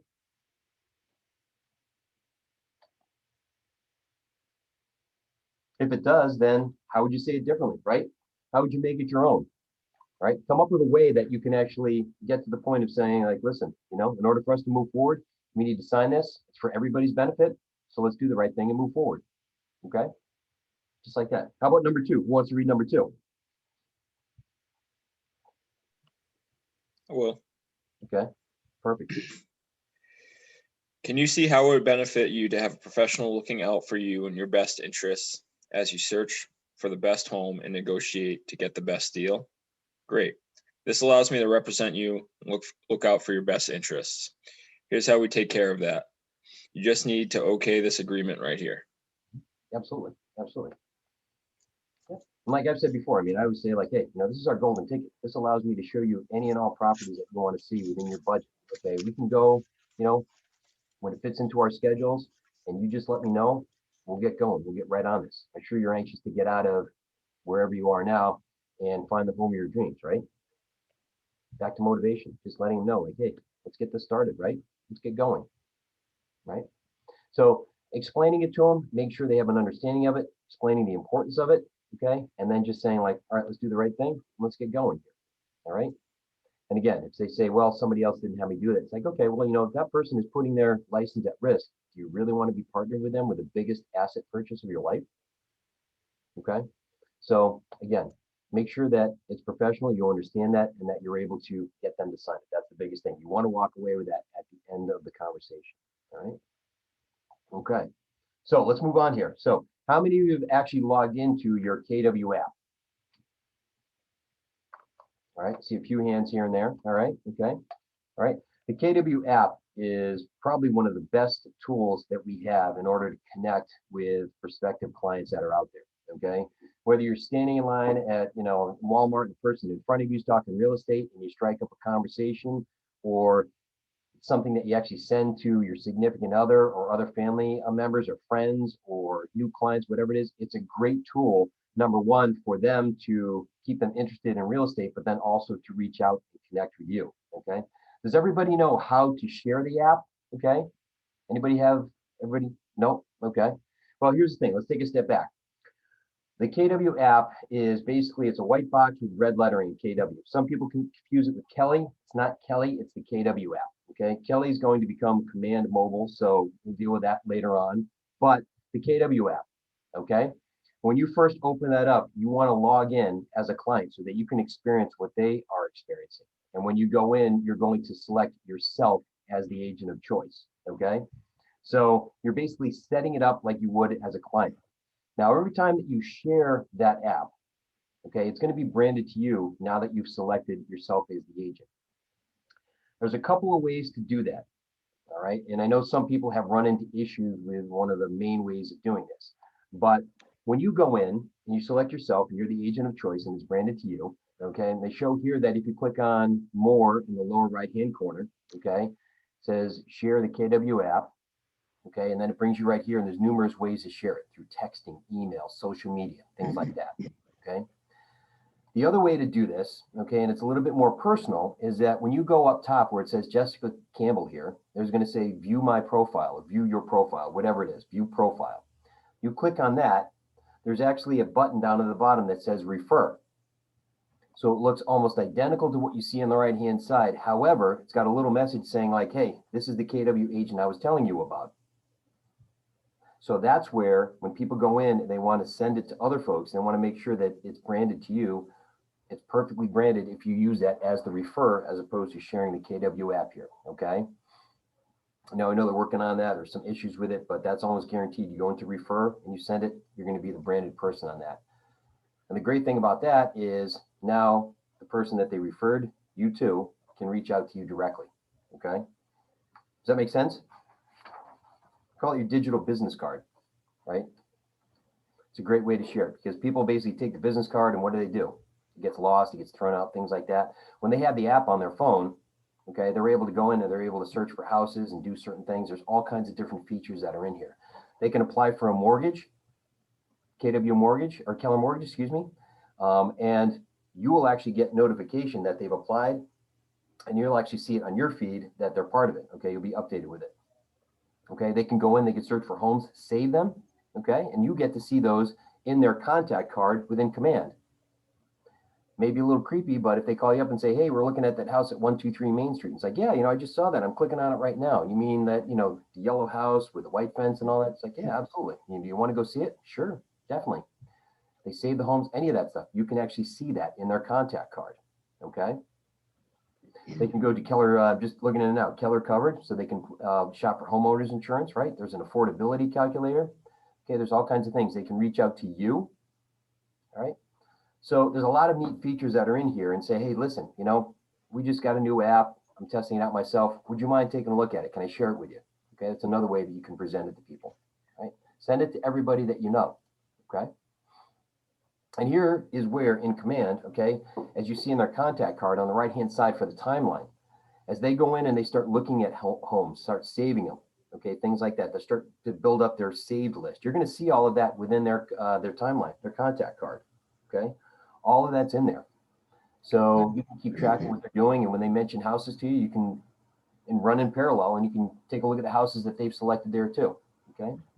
Gives you a lot of good ways to maintain that one-to-one relationship, right? We want to have that custom relationship with our clients, right? This isn't anything where it's just a generic relationship that we only touch base with them once a year or something like that. No, we want to make sure that they know that we care about them and that we're keeping their best interests at heart, okay? One of the things that you actually have, yep. Thank you. Do they have to be in your contacts to see that, or do you have to just share the app? Here's the thing. If you share the app with them, okay, and they're not a contact, the minute they log in, they get uploaded as a contact to your database, okay? Awesome. Now, if they're already in your database and then they log into there, then that's fine. It'll match them as long as the email addresses that they use are the same. That'll match them. The way to tell if somebody has been on the app is that when you look at your contacts, if there is a little checkbox in a circle next to their name, then that means that they've actually used the app. Okay? Great. Yep. Absolutely. It's terrific. One quick question, if I may. Yes. Mhm. Yeah, hi. I just I downloaded. I'm kind of tech phobic. You said that if you sign up the account under your name and then send it to yourself, how does it translate to being something? No, you wouldn't send it to yourself. You're going to log in and then you select yourself as the agent of choice on the app. And then that way, when you refer it, you share it with somebody else, you'll be that agent of choice on the app. Okay, thank you. Like I said, not real savvy tech person. Hey, it only took me 27 times to do it, so don't worry about it. No, I'm just kidding. So, but I have a little question about this. Do we get notifications when they've saved something via the app? Like in our command, does it pop up as a notification or?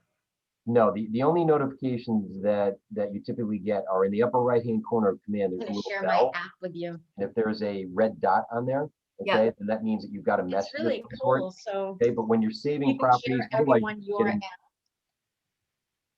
And Sharon, I think you're actually on. oh, sorry. No worries. But and when you click on that bell, it'll give you any notifications. If they were looking at houses and saving them, you would be getting dinged all day long on that. Okay. They're not going to do that. But if they happen to say like, hey, we were looking at houses, then if you have Command open, you can actually bring them up and you can see in the timeline that, if they were just looking at a house and they saved it, it'll show up immediately in there. So that way you can run in parallel with them. Okay.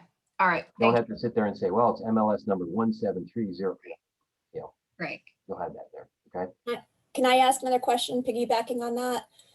Sure. Yeah. The phone app and sharing the phone app, is there any reason, Or has anybody tried posting it to Facebook? Because that was an idea I was wondering about, just posting it on my Facebook page just to see like how many people might, use it and get that many more contacts through Facebook. Well, here's a step that you can use. You can actually go into designs, and Yeah. there is a special topic for KW app, and there are templates in there for social media where Yep. you can embed your app link and you post it out there so that people see a nice jazzy little social media post that say, hey, download my app. Boom, click here. Okay. Okay. So all that's preset for you too. How was your experience, Mary? I think you raised your hand to that. Yeah, I did it. I can't say that I think anybody has downloaded it from my Facebook post, but again, it's just, I'll repeat that again, in a few weeks and do it again and do it again and, just build on it, I guess. But I'm definitely using it as my favorite line about it is, I'm going to send this to you. It's kind of like my digital business card. If you know anybody who's looking to buy, sell, or invest in real estate, please share my app with them. Definitely. Absolutely. Yeah. Absolutely. Yep. Perfect.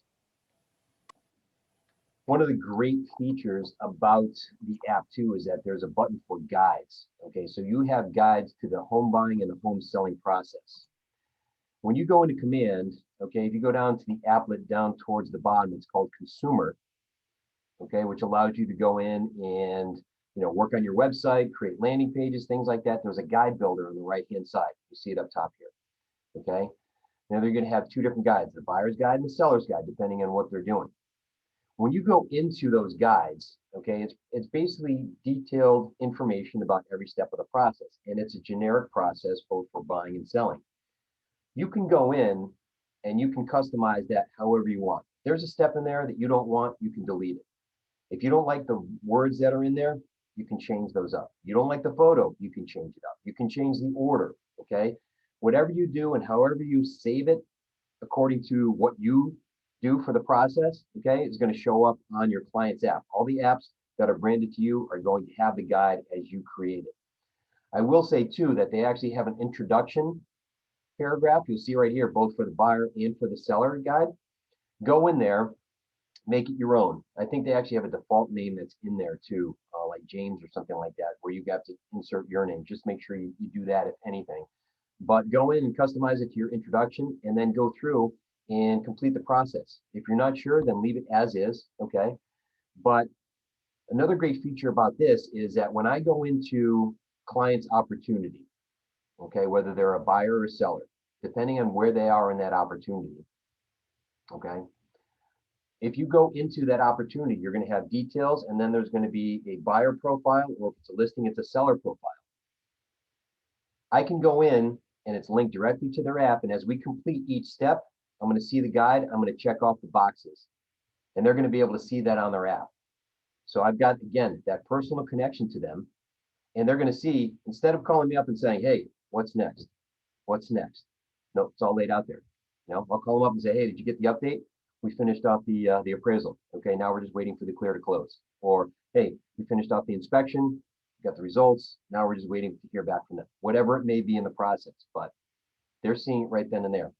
Okay, all right. Great thing about that, again, you're fostering that one-to-one relationship. They're going to appreciate that. They're going to look at that. Right. Trick is just make sure that you're on top of that and staying up to date with it. Okay. Has anybody done that? Has anybody actually done that with their clients at all? No? Okay. So I'd say go in, customize the guides that you have there in the introduction. Just make sure that they sound like you and that is something that you want to say. Make sure that the order, the verbiage, the pictures, everything looks good. And then stay on top of that with your clients as you're going through the opportunity. Check off the boxes, right? Let them know what's happening, let them know that, things are happening and that you are walking them through the process, okay? Darren, you check off the boxes in opportunities. Is that where you said that is? Yes, when you go into opportunities and you actually click on the opportunity, wherever it is in the phases and the stages, if you click on that specific opportunity, there's a tab that says details. Right next to it is going to either have buyer profile or seller profile, and that's where you're going to see their guidebook, and that's going to allow you to customarily, check off the boxes as each step is done. Awesome, thank you. Yeah, absolutely, absolutely. Yeah, I don't think that feature gets talked about enough, but it really is a great way to stay in touch and let your clients know that you're there with them throughout the entire process. Right? All right, so what have we heard so far? what are some ahas and some things that we've taken away today? A lot of it's really like taking what the templates and stuff that are currently there and have been tried and true, but making them your own to brand to yourself. You got it. You got it. What else? What are we hearing?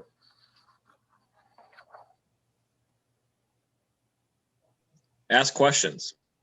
Like ask questions, be prepared to listen, right? So it's the more prepared you are, the more questions you have ready to ask, and especially stuff to write on, you know, the better you're off you're gonna be to listen, right? We have one mouth and two ears for a reason. So yeah. The person who asks the questions controls the conversation, right? Can't say that enough. Yeah. I know my team gets sick of me saying that, but it is what it is. So what else we got here? I liked setting the expectations, the talks about expectations around time, because, you know, I think maybe it was Erin that said it earlier, but, you know, we're all kind of, we're in this business because we want to help people and we're yes people and we want to do, you know, whatever. And I know even setting this appointment up, you know, the first thing I said was, well, you know, I can do anytime Saturday, Sunday, but I have something at 7 on Saturday, but I can change that if you want to, you know, so that was a big, like, okay, reel that in. So thank you. That was good. Yeah, don't be desperate for business. I know that we really want to get that first transaction under our belt, but don't be desperate for that. Okay, make sure that you're not, you know, selling yourself short, you know, or sacrificing family time, things like that for it. All right. We get so afraid that, you know, people are just going to find somebody else, but they'll work with you. Think about it this way: if you were calling a professional, a specialist, somebody like that, and you got a hold of them, you said, all right, you know, when can we get together because I need XYZ fixed or need to do this or whatever. And they said, oh, I can meet anytime. I don't have anything going on. Free, wide open, whatever you want, you tell me. Versus the person who's like, well, see, I've got time on Thursday at 3 o'clock or Monday at 2 o'clock. Those are the open times I have. Which one works for you? Exclusivity is a branding in itself. Yeah, definitely. Yep, absolutely. Yep. Good point, Jessica. Yeah. Absolutely. So what else? What other things are we hearing? I think it really helps to talk through these different scenarios to see when it's appropriate to be a little bit firm and blunt and when it's okay to just like sit back and listen, because that's something I personally struggle with, is kind of what Debbie said, like I want to be a yes woman all the time and be a people pleaser, but you know, not only this lesson but other ones as well has really helped me understand situations where it's more appropriate to be a little forward and honest versus just, okay, you got it, whatever you want. Well, that's exactly what I was talking about. Like when you're negotiating your contract, you need to show your buyers and sellers that you can, I don't know, handle or not manipulate, but like kind of steer the deal towards what your client needs in a way that's going to be effective and professional. Right, we're the experts. They rely on us. This is No, all we're what not- people said. This is also building rapport with your clients. Get them to trust you, you know, and let them know that you're reliable and that you're there for them. Right. Absolutely. Absolutely. You know, we're not there to be yes people. Okay. We're there to actually guide them through the process, and to be honest. You know, I've told plenty of people, we walk into a house and I tell you right now, I would not put an offer in this house. Or, you know something, you know, this is not the right place. Let's get out of here. You know, it's not what you're looking for. I think, you know, here you can maybe change this or do that. Just my honest opinion.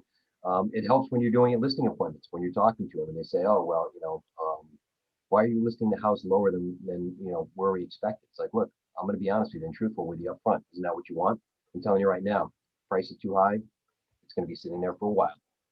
Most agents won't tell you that because they're not experienced enough to have that conversation. But I'm going to be honest with you right up front and let you know that. Isn't that what you want? Right? Okay, things like that. So yeah, absolutely. Be professional. Good. All right, perfect. Very good. All right. So our daily success habits. All right. How many of you are actually working on the 10-4s here? How many of you had success doing the 10-4s? All right, Debbie doing? Okay, good, good. 10 conversations a day. Everybody having, or 10 contacts added, excuse me. Everybody having a luck with that? Okay. All right. 10 conversations a day, right? Real estate conversation, right? That's how we change somebody from a lead to a contact, is having that real estate conversation. And then 10 handwritten notes, right? That's a good thing to do. People always appreciate that, all right? Right, 10 handwritten notes. And how about 10 home previews per week? Right? Anybody been able to do that? Yes. Okay, that's good. That's good. That's really going to help you to build up your knowledge of houses that are there. So excellent. Very good. Very good. All right. So now you've got scripts. All right. In case you haven't learned up to this point, but scripts are the essential element to your business. Okay. Can I ask a question? I don't understand where did the 4 come from? I know it's 10 conversations, but I don't know the 4 part in a daily 10-4. Right. There's 4 things to do. So add 10 contacts, have 10 conversations, write 10 handwritten notes, and preview 10 homes. This is per week. Oh my God, I've only been doing 10 conversations. Okay.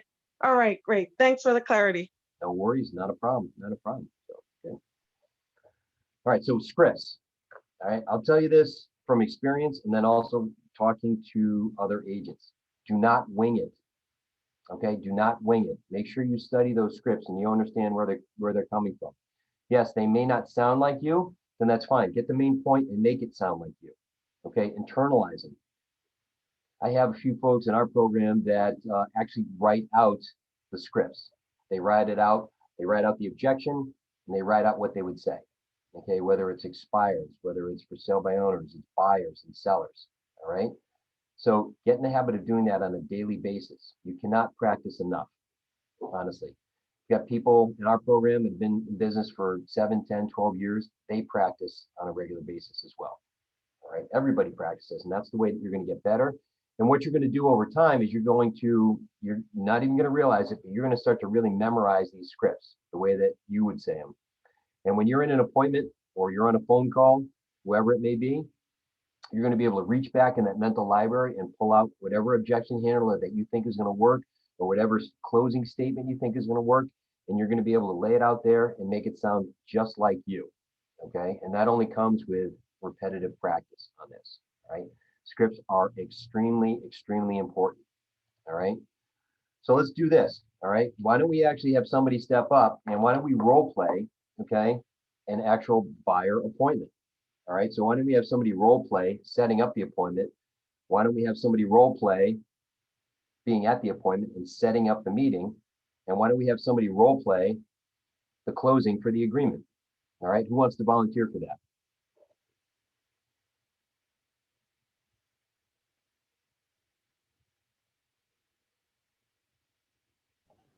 I'll volunteer. Okay, so Mary, which one do you want to do? You want to do the first one?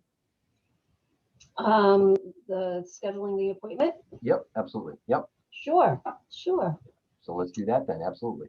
Okay. Hi, Darren. The property at 123 Maple Street is listed at 249. Let's schedule an appointment to see if that property is the perfect home for you. Would today at 4 or Saturday at 10 a.m. be better for you? Let's meet at my office. So while we are out, we can also review other properties on the multiple listing service that you might be interested in. If Maple Street isn't going to be right for you, we'll see other properties. Does that work for you? Okay. Now let's do it again and let's make that sound like you. Okay. Instead of reading it, let's make it sound like you. All right. Hi, Darren. I found a property that's listed at 249, which is within your price range. And the pictures on the multiple listing service look like it meets some of your criteria for what the home that you're looking for. Would you, let's set up an appointment to see it today at 4 or Saturday at 10. Which one would be better for you? And let's meet at my office afterwards so that we can review some of the other listings that are on the MLS and kind of schedule some appointments for viewings of other properties that might interest you. Does that sound okay? Okay, good. Yeah, it's going to take time. We're gonna have to get through and we're gonna have to make this sound like, hey, it's us having a conversation, right? Us sounding natural and doing this. But Mary, thank you for doing that. I appreciate that. That's good, And when we say it and we practice it and we do it more and more often, we're going to actually be able to say it very succinctly, very efficiently, You know, we're not going to sit there and say maybe, kind of, us. We're going to basically be there with our confidence and say it right off the bat, right? They're like, hey, that home listed at 123 Main Street is there for 249.9. But tell you what, why don't we get together beforehand? That way we can just discuss some more details of other things that you're looking for. And oh, by the way, we can also talk about how we can, the different steps that we need moving forward. How does that sound to you? Why don't we get together at my office Saturday at 10 o'clock, or how about Sunday at 12? Which one of those works for you, right? Okay, just have it flow. It just rattles right off, right? We're going to do this enough times that don't even think about it, right? We know exactly what we're going to say and have that conversation. And the person on the other end is going to be like, okay, we got the right person. Perfect. Excellent, right? So good. Excellent. Very good. How about opening up the buyer presentation, right? Who wants to role play that?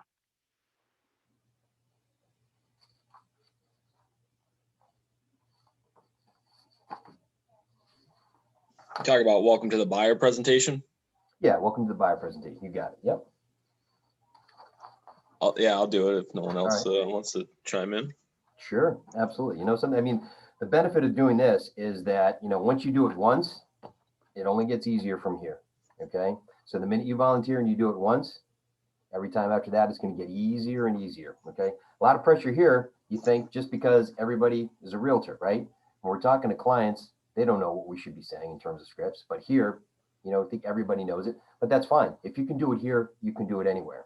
And a lot of people will tell you that when they do the script practice and there was other agents, they feel a lot more pressure here than they do in the real world. But what that does, that sets them up for those easy conversations when they're out there, okay? When you're meeting with a client, you're just going to be able to just say what you need to and let it flow and not have to worry about it. So Matt, whenever you're ready. Darren, thank you so much for letting me help you out. My goal is to give you a 10+ customer experience, or a really superior experience. To do that, I'd like to get clear on your, get a clear idea of what you're looking for in your new home. So with your permission, I'd really like to spend the next like 20 minutes to a half an hour exploring what the right home would be for you and what you're looking for. We call this our 10+ home experience. And with your permission, I'd like to take notes so I can remember everything that's really important to you. It might seem like a lot right now, but I'd really like to take the time and ask you the questions now and get a clear idea of what you're looking for, instead of wasting your time later. You know, I'd rather take the time and spend a half an hour to really understand your needs now than spending 5 to 10 hours down the road looking at every single house that comes on the market. Does that sound like a good idea to you? Sure, sure. All right, now let's say that again. If you don't want to look at the script, that's fine. Say it again and make it, you can even condense it more, and you can make it sound like you and just hit on some high points. And I know it's tough because you guys just saw these today, but you know, take what you learned from that, what you can remember from it, and put it into something where you and I were just sitting across the table from each other. What would that be like? I mean, I tried to do that. Yeah. Yeah, I know, but you know something? We can keep going and we keep going and going and going. It's just like when you're in English class, right? And you write a 4-page paper and the teacher says, that's great. Now condense it to 2 pages. Now condense it to 1 page. Now make it a paragraph. Now make it a sentence. You know, you're just going to keep getting right down where it's so efficient and succinct and right to the point. Yeah. And make it sound like you. That's the whole thing. So. All right. Darren, thank you so much for giving me the opportunity to help you out. I'm really hoping to give you a great experience. I'm really looking forward to give you a great experience and finding you a new home. So I'd really like to take the time right now for us to sit down and spend about a half an hour talking about your wants and needs and what you're really looking for in your next home. That way we can really save your time down the road where we're not going to be wasting any time looking at things that don't fit your criteria. So with your permission, I'd like to take some notes and talk about everything that's important to you in your next home. Like I said, I'd rather look at 5 homes than to try and look at 500 homes. So does that work for you? Yeah, there you go. Okay. Trying. Yeah, no, I mean, but you know something, that sounded a little bit more natural than the other one. And every time you do it, it's going to get a little bit more natural, a little bit more natural. That's why I say read these, okay? Understand what it is they're trying to say, write out the bullet points and look at it and say like, okay, how would I mention that in a conversation? Or how would I talk like that? Maybe I wouldn't even say everything that's on here, okay? Maybe I would just a couple of sentences. maybe there's a few things that I want to highlight here that I think would be great that I can incorporate into what I say, right? Darren, I have a question. Yeah, Is it important to ask for their permission to take notes? sure, absolutely, absolutely. You know, just like if you're in an interview or if you're talking to a client, just say, hey, listen, do you mind if I actually write down, you know, your answers and notes here as we go along? What do you think that's doing to them, or what message is that sending to them?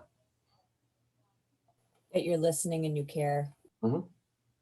Yep, absolutely. And what you're doing is you're highlighting the fact that you're doing it. Okay, instead of just, you know, pulling out a pen and paper, start writing it down. Yeah, because for all they know, I mean, you could be drawing pictures on the other end. They don't know what you're writing, but, you know, listen, do you mind if it's okay if I just take some notes as we talk about here, just so that I can refer to these as we're searching for homes.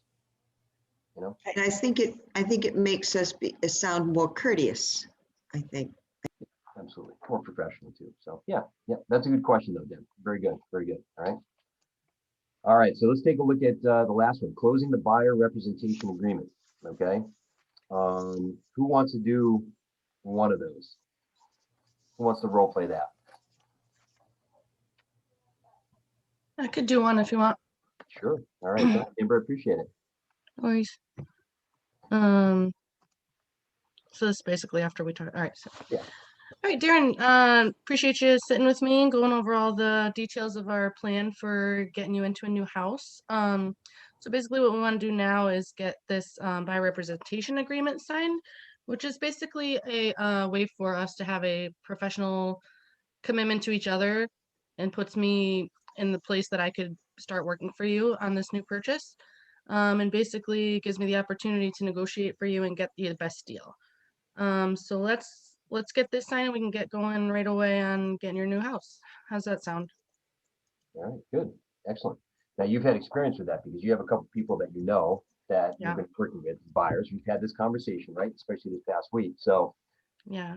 I also like using it as kind of like the specific buyer representation agreement as a script kind of because I want to go through all the lines and then it kind of looks like I know what I'm talking about with the line, like with each line of the agreement, you know? it doesn't look like it. You do know what you're talking about, right? Right. Yeah. Yeah. Thanks, Darren.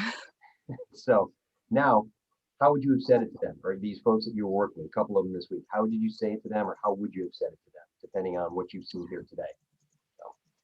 Yeah, maybe the very first one somehow just kind of seemed the most natural, which is funny. Okay. And was just like, all right, well, now we're gonna do this. Like brought it out, you know, like, all right, well, now we're gonna get this signed so that it's official. Like, let's make it official. That's kind of how I said it. Pretty much took everything out of here, and obviously it's people that you know, but you've got the buyer agreement, went Mhm. over it, and then said, okay, let's just make it official, right? Yeah, we actually did shake hands. Felt very official, even though we should have sanitized directly after. That's fine. That's fine. Yeah. I don't think the CDC is listening, so that's fine. So, okay, good. So that's a perfect way of doing it. I mean, if you really are in a position where they understand it, they know it, maybe it's people that you know, maybe it's as simple as saying like, okay, let's make this official, get the process started, right? Okay, that's a great way to do it. So with that, all right, you want to take a look at these and say like, all right, what can I use in any given situation? What if you were with a buyer that you just met for the first time? Okay, a friend of a friend or a coworker, or lead or something like that. You know, I would have been depending on how you- leaning. Sorry, I would lean on the buyer presentation. I didn't do that with that, and I think it would have made me a lot more comfortable. Maybe I'm gonna get that together real nice. And that depends too. You know, in a lot of what I've done on my end, I've never had a buyer presentation because generally people know what they want. You explain the process to them, you have that discussion, you go over the agreement, and that's really the only paperwork that I would typically bring or, you know, I've done in the past. Yeah. But again, if you're not comfortable with the process and you don't understand it, and it gives you a chance to really, you know, establish your credibility, it's a great thing to have. So it's completely up to you in terms of how you use it, how much you use, how little you use, you know, and what you bring there as well. But whatever you think that you need in order for you to get your point across or talk to folks, do things like that, right? And it's a perfect way to do it, right? So what sort of questions do we have here? Heidi, do we have anything in the chat? Just want to make sure I'm not missing anybody there. Nope, not at this point. All right, so that's good. So tell you what we're going to do. We are actually going to take the next half hour, all right, and we're going to be making calls. All right. Now we've got 91 people that were on here. We just had 92, so somebody jumped off early. But here's the thing, okay? You don't have to do this, but you don't have to have business 2-3 months from now. It's completely up to you, okay? And anytime that you do something, the first time you do it is most difficult, and after that, it gets easier. So we're doing this for your benefit. Either you take advantage of it or you don't. But that's the thing, all right? If you don't have that growth mindset, and if you don't take action, and we've said this millions of times, if you don't take action, okay, you won't have a business. Okay, I'm still waiting to hear that success story where somebody sat there with their phone and leads just poured right in without doing anything. All right, it hasn't happened yet, but this is your opportunity to do this, because when you make these calls or texts or social media reach outs, whatever it is that you're going to do, okay, this is your opportunity. If you run into a roadblock, how do I get over that? What do I do? How do I handle it? Okay, so this is a perfect opportunity to do that. So I'll tell you what, let's do this the next 30 minutes. And I will say that the goal for today, or even this weekend, all right, is for everyone to have at least one appointment. Okay, now is a prime time as we start to get into it. After the beginning of the year, we're starting to get into high time for real estate activity here. It's a great chance to get an appointment. So that should be our goal, either today or over the weekend, get at least one appointment. Okay, so now we're down to 90 people.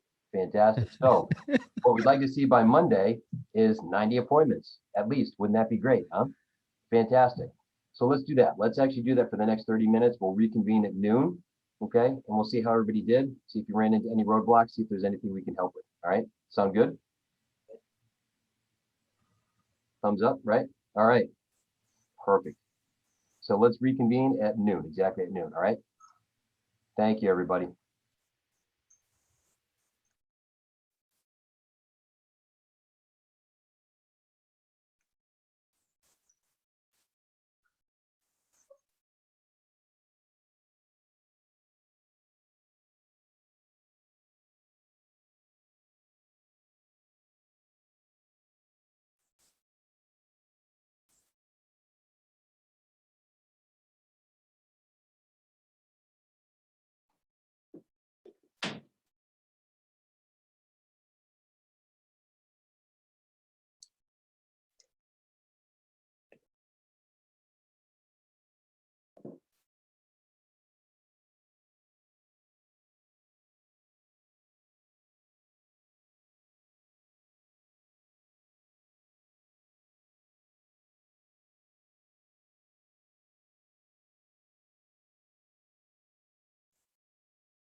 No, I've got this until 12 o'clock.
Hey, Thomas here.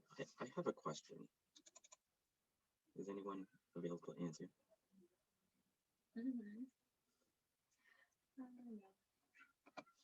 No, te voy a mandar el link para la escuela, por si lo quieres ver. Bueno, por ahora te voy a dejar. Te mantengo informado de lo que me dicen acerca de lo que le escribe, ¿ok? Hey, Darren, are you there? I have a question. Ok, sí, ya le dije, pero cualquier cosa se lo You're muted. Ok. Está bien, aquí tenemos en comunicación. I'm speaking to somebody right now, and they're like, it's a seller's market, so why would I be enticed to buy? Okay. It's like, even though there's I'm a messenger with him right now. It's like, even though there's low APR right now, and the house prices have gone up, and it's more beneficial for sellers and buyers. It's more beneficial for banks and sellers right now in the market than buyers. He's an investor. So how do Yeah, here's the thing is like, I would almost challenge that and say like, okay, yes, it's a good time for sellers, but it's also a great time for buyers too. Interest rates have never been as low as they are now. In fact, just last week they hit historic lows. Now, at this point, where can interest rates go? Probably going to go up, right? So not only are home prices going up, but inflation in terms of interest rates can go up, okay? Now, spring is typically the season where new supply comes to market. So we can either see home values continue to go up, and if you don't think you can afford it now, you're not going to be able to afford it 6 months, 12 months from now. So at least go out there and take a look and see what's available. You might be surprised. There might be properties that are out there, and there's always things that are out there that are, could potentially be a good fit. You don't know that. So drawing a blanket statement like that, you're just hearing what you have on the news, what you're hearing on the news and things like that. But it's up to you to actually take a look. It doesn't hurt to go out and take a look and see what's out there. And if you think things are expensive now, they could get more expensive. We have no idea when it's going to turn, right? But at least you've got the advantage of low interest rates right now, right? And if I were to like give him a number on like interest rates, because like right now interest rates are like about 2.25 to 2.5. Is that like a violation of? Well, it all depends. Just say like, interest rates, from what I've seen, 30-year interest rates are just below 3%. Now we have to talk to a lender specifically to get what those are, because there could be other programs that this person could qualify for that could either be advantageous to them, even more advantageous than not. But say like, listen, they're at historic lows. Everybody knows that right now. So they don't have much room to go lower. So, the cost of borrowing money right now, is cheap. Not only that, but if you plan on buying a house and staying there for 20 years, all right, unless you're talking about flipping a house and resale value and things like that in the next 6 months or a year or something like that, it almost becomes arbitrary at that point, right? Does that make sense? Yeah, thank you. Sure. Got it. Rebuttal. All right, I'm going back in. There you go. Let us know how you made out.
All right, if you are on a call, keep on the call. If you are messaging somebody, keep messaging here. So give it about another minute and then we'll kind of gather up if we can here, okay?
Hi, Darren.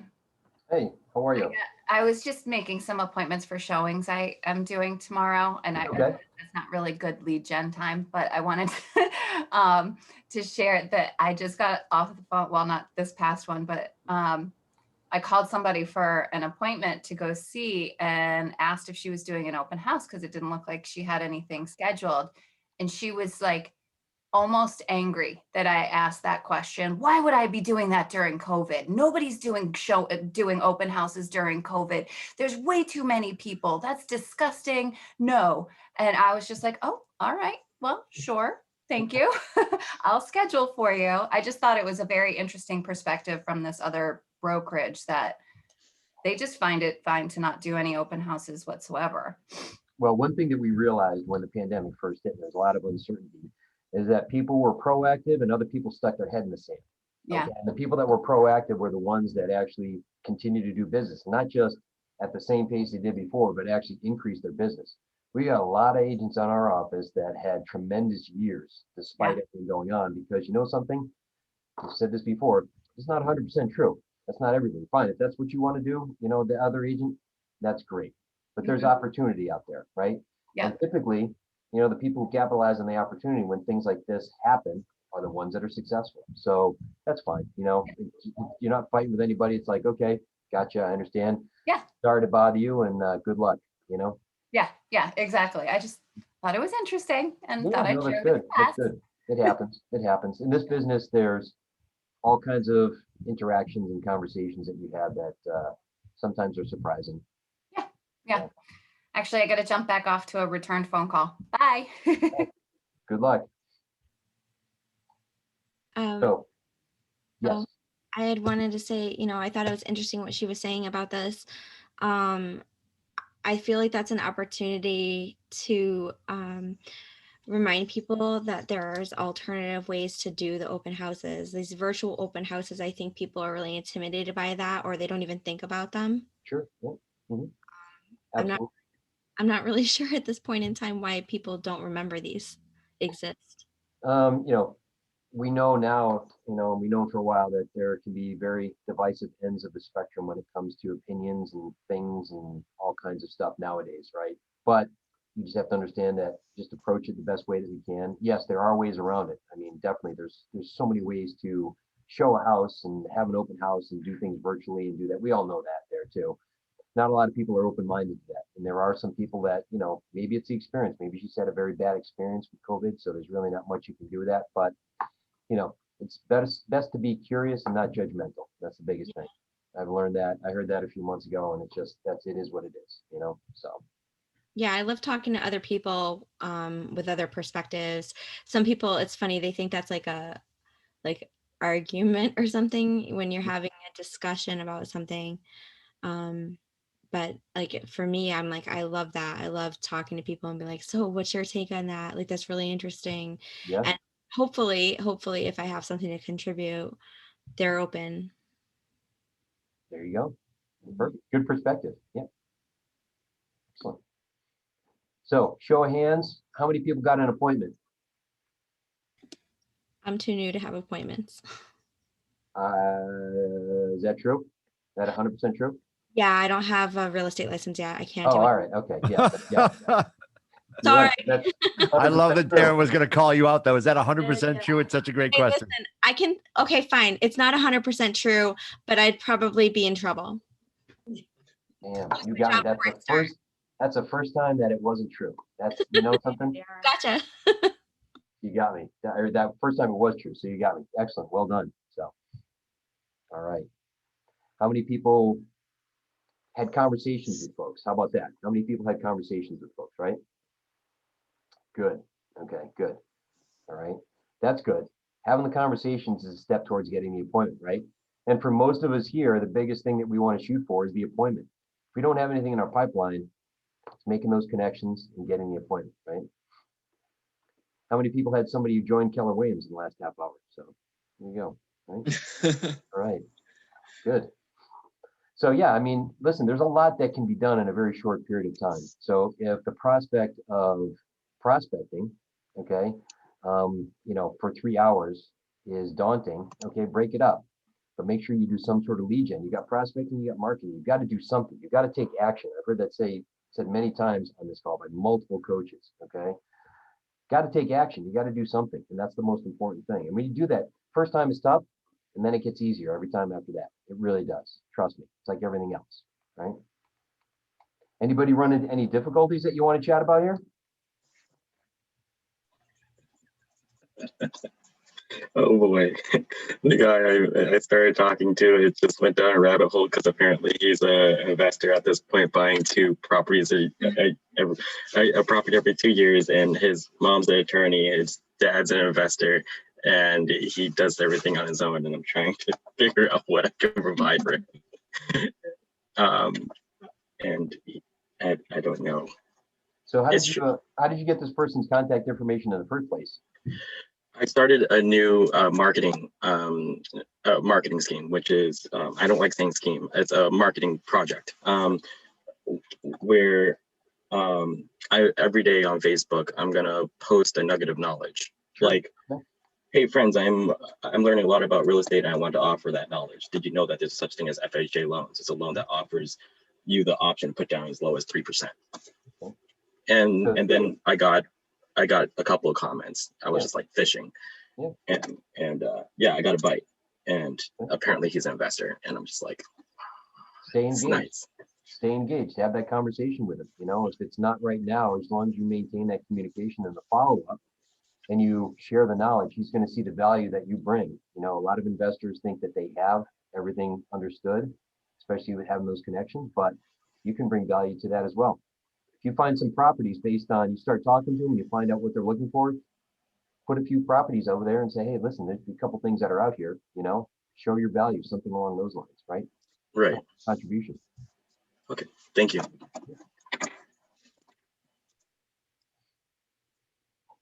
What else? Anybody have anything that was a challenge?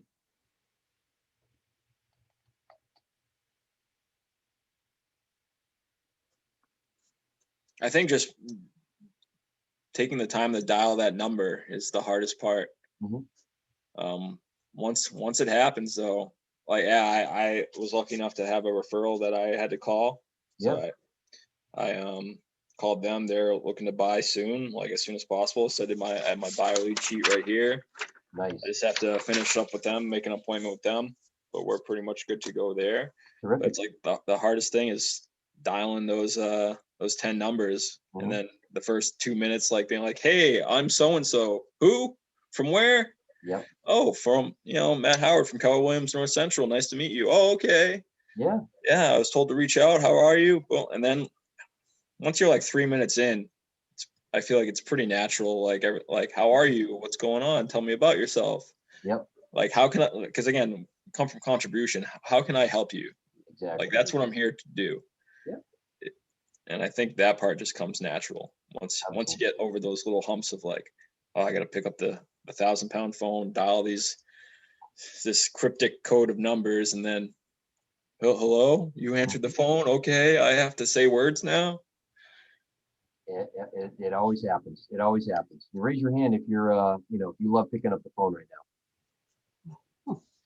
do. Oh, we got Jessica. So, I mean, hey, this is a day of surprises for me, I'll tell you that much. So we got somebody to raise their hand. This is good. So, okay.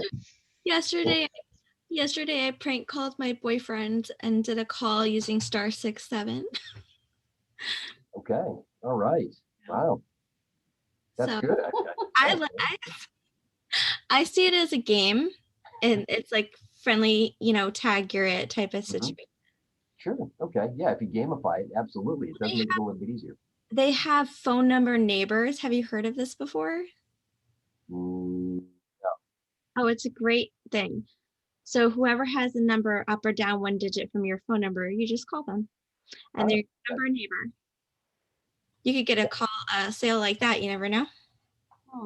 Absolutely. Unless the person lives on the other side of the state, but even then, why not, right? Hey, good. A new friend is a new contact to get you more leads. Yeah. If not you, then who do you know who's looking to buy, sell, rent, anything like that, right? Good. All right.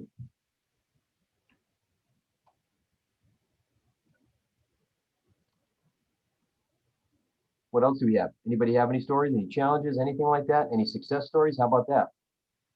Well, this happened to me, not quite a success, but so I have a friend of mine, and we keep in touch every now and again. So she's lived in her house for quite some time. So she was on my call today, and she listed with somebody else about, well, she's wants to put on the market in April, but she had bought some land a couple of years ago, and she kind of promised it, but I did promise the listing when she did list her house to this particular person. So I did say, I convinced her though to let me do a listing presentation with her anyways. Okay. And I kind of did it as, a practice, but I said, and maybe I can change your mind. And because she hasn't signed anything with her yet. Oh, even better. Yeah. Yeah. So I'm going to do that next Friday. So we'll see how that goes. Tell her to hold off on the signature Yeah. until after Friday, because she'll sign with you Friday and then it won't matter at that point, right? Right. So we'll see how that pans out. Good luck, Debbie. And at that point, we're done with Ignite, so you have all the tools necessary in order to win that listing, have it be yours, and you're good to go. Yeah. Just hoping. Well,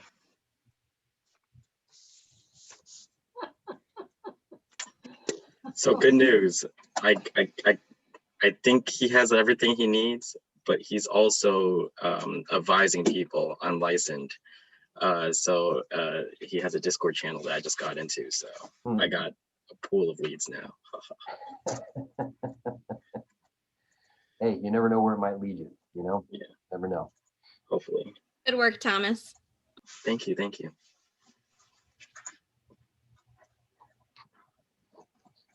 Some good stories. All right. I'm just touching base with someone that I used to know in Michigan when I lived out there. I actually called her thinking she was someone else, and now we're texting back and forth to one another, trying to figure out how we know each other. No kidding. There you go. Good.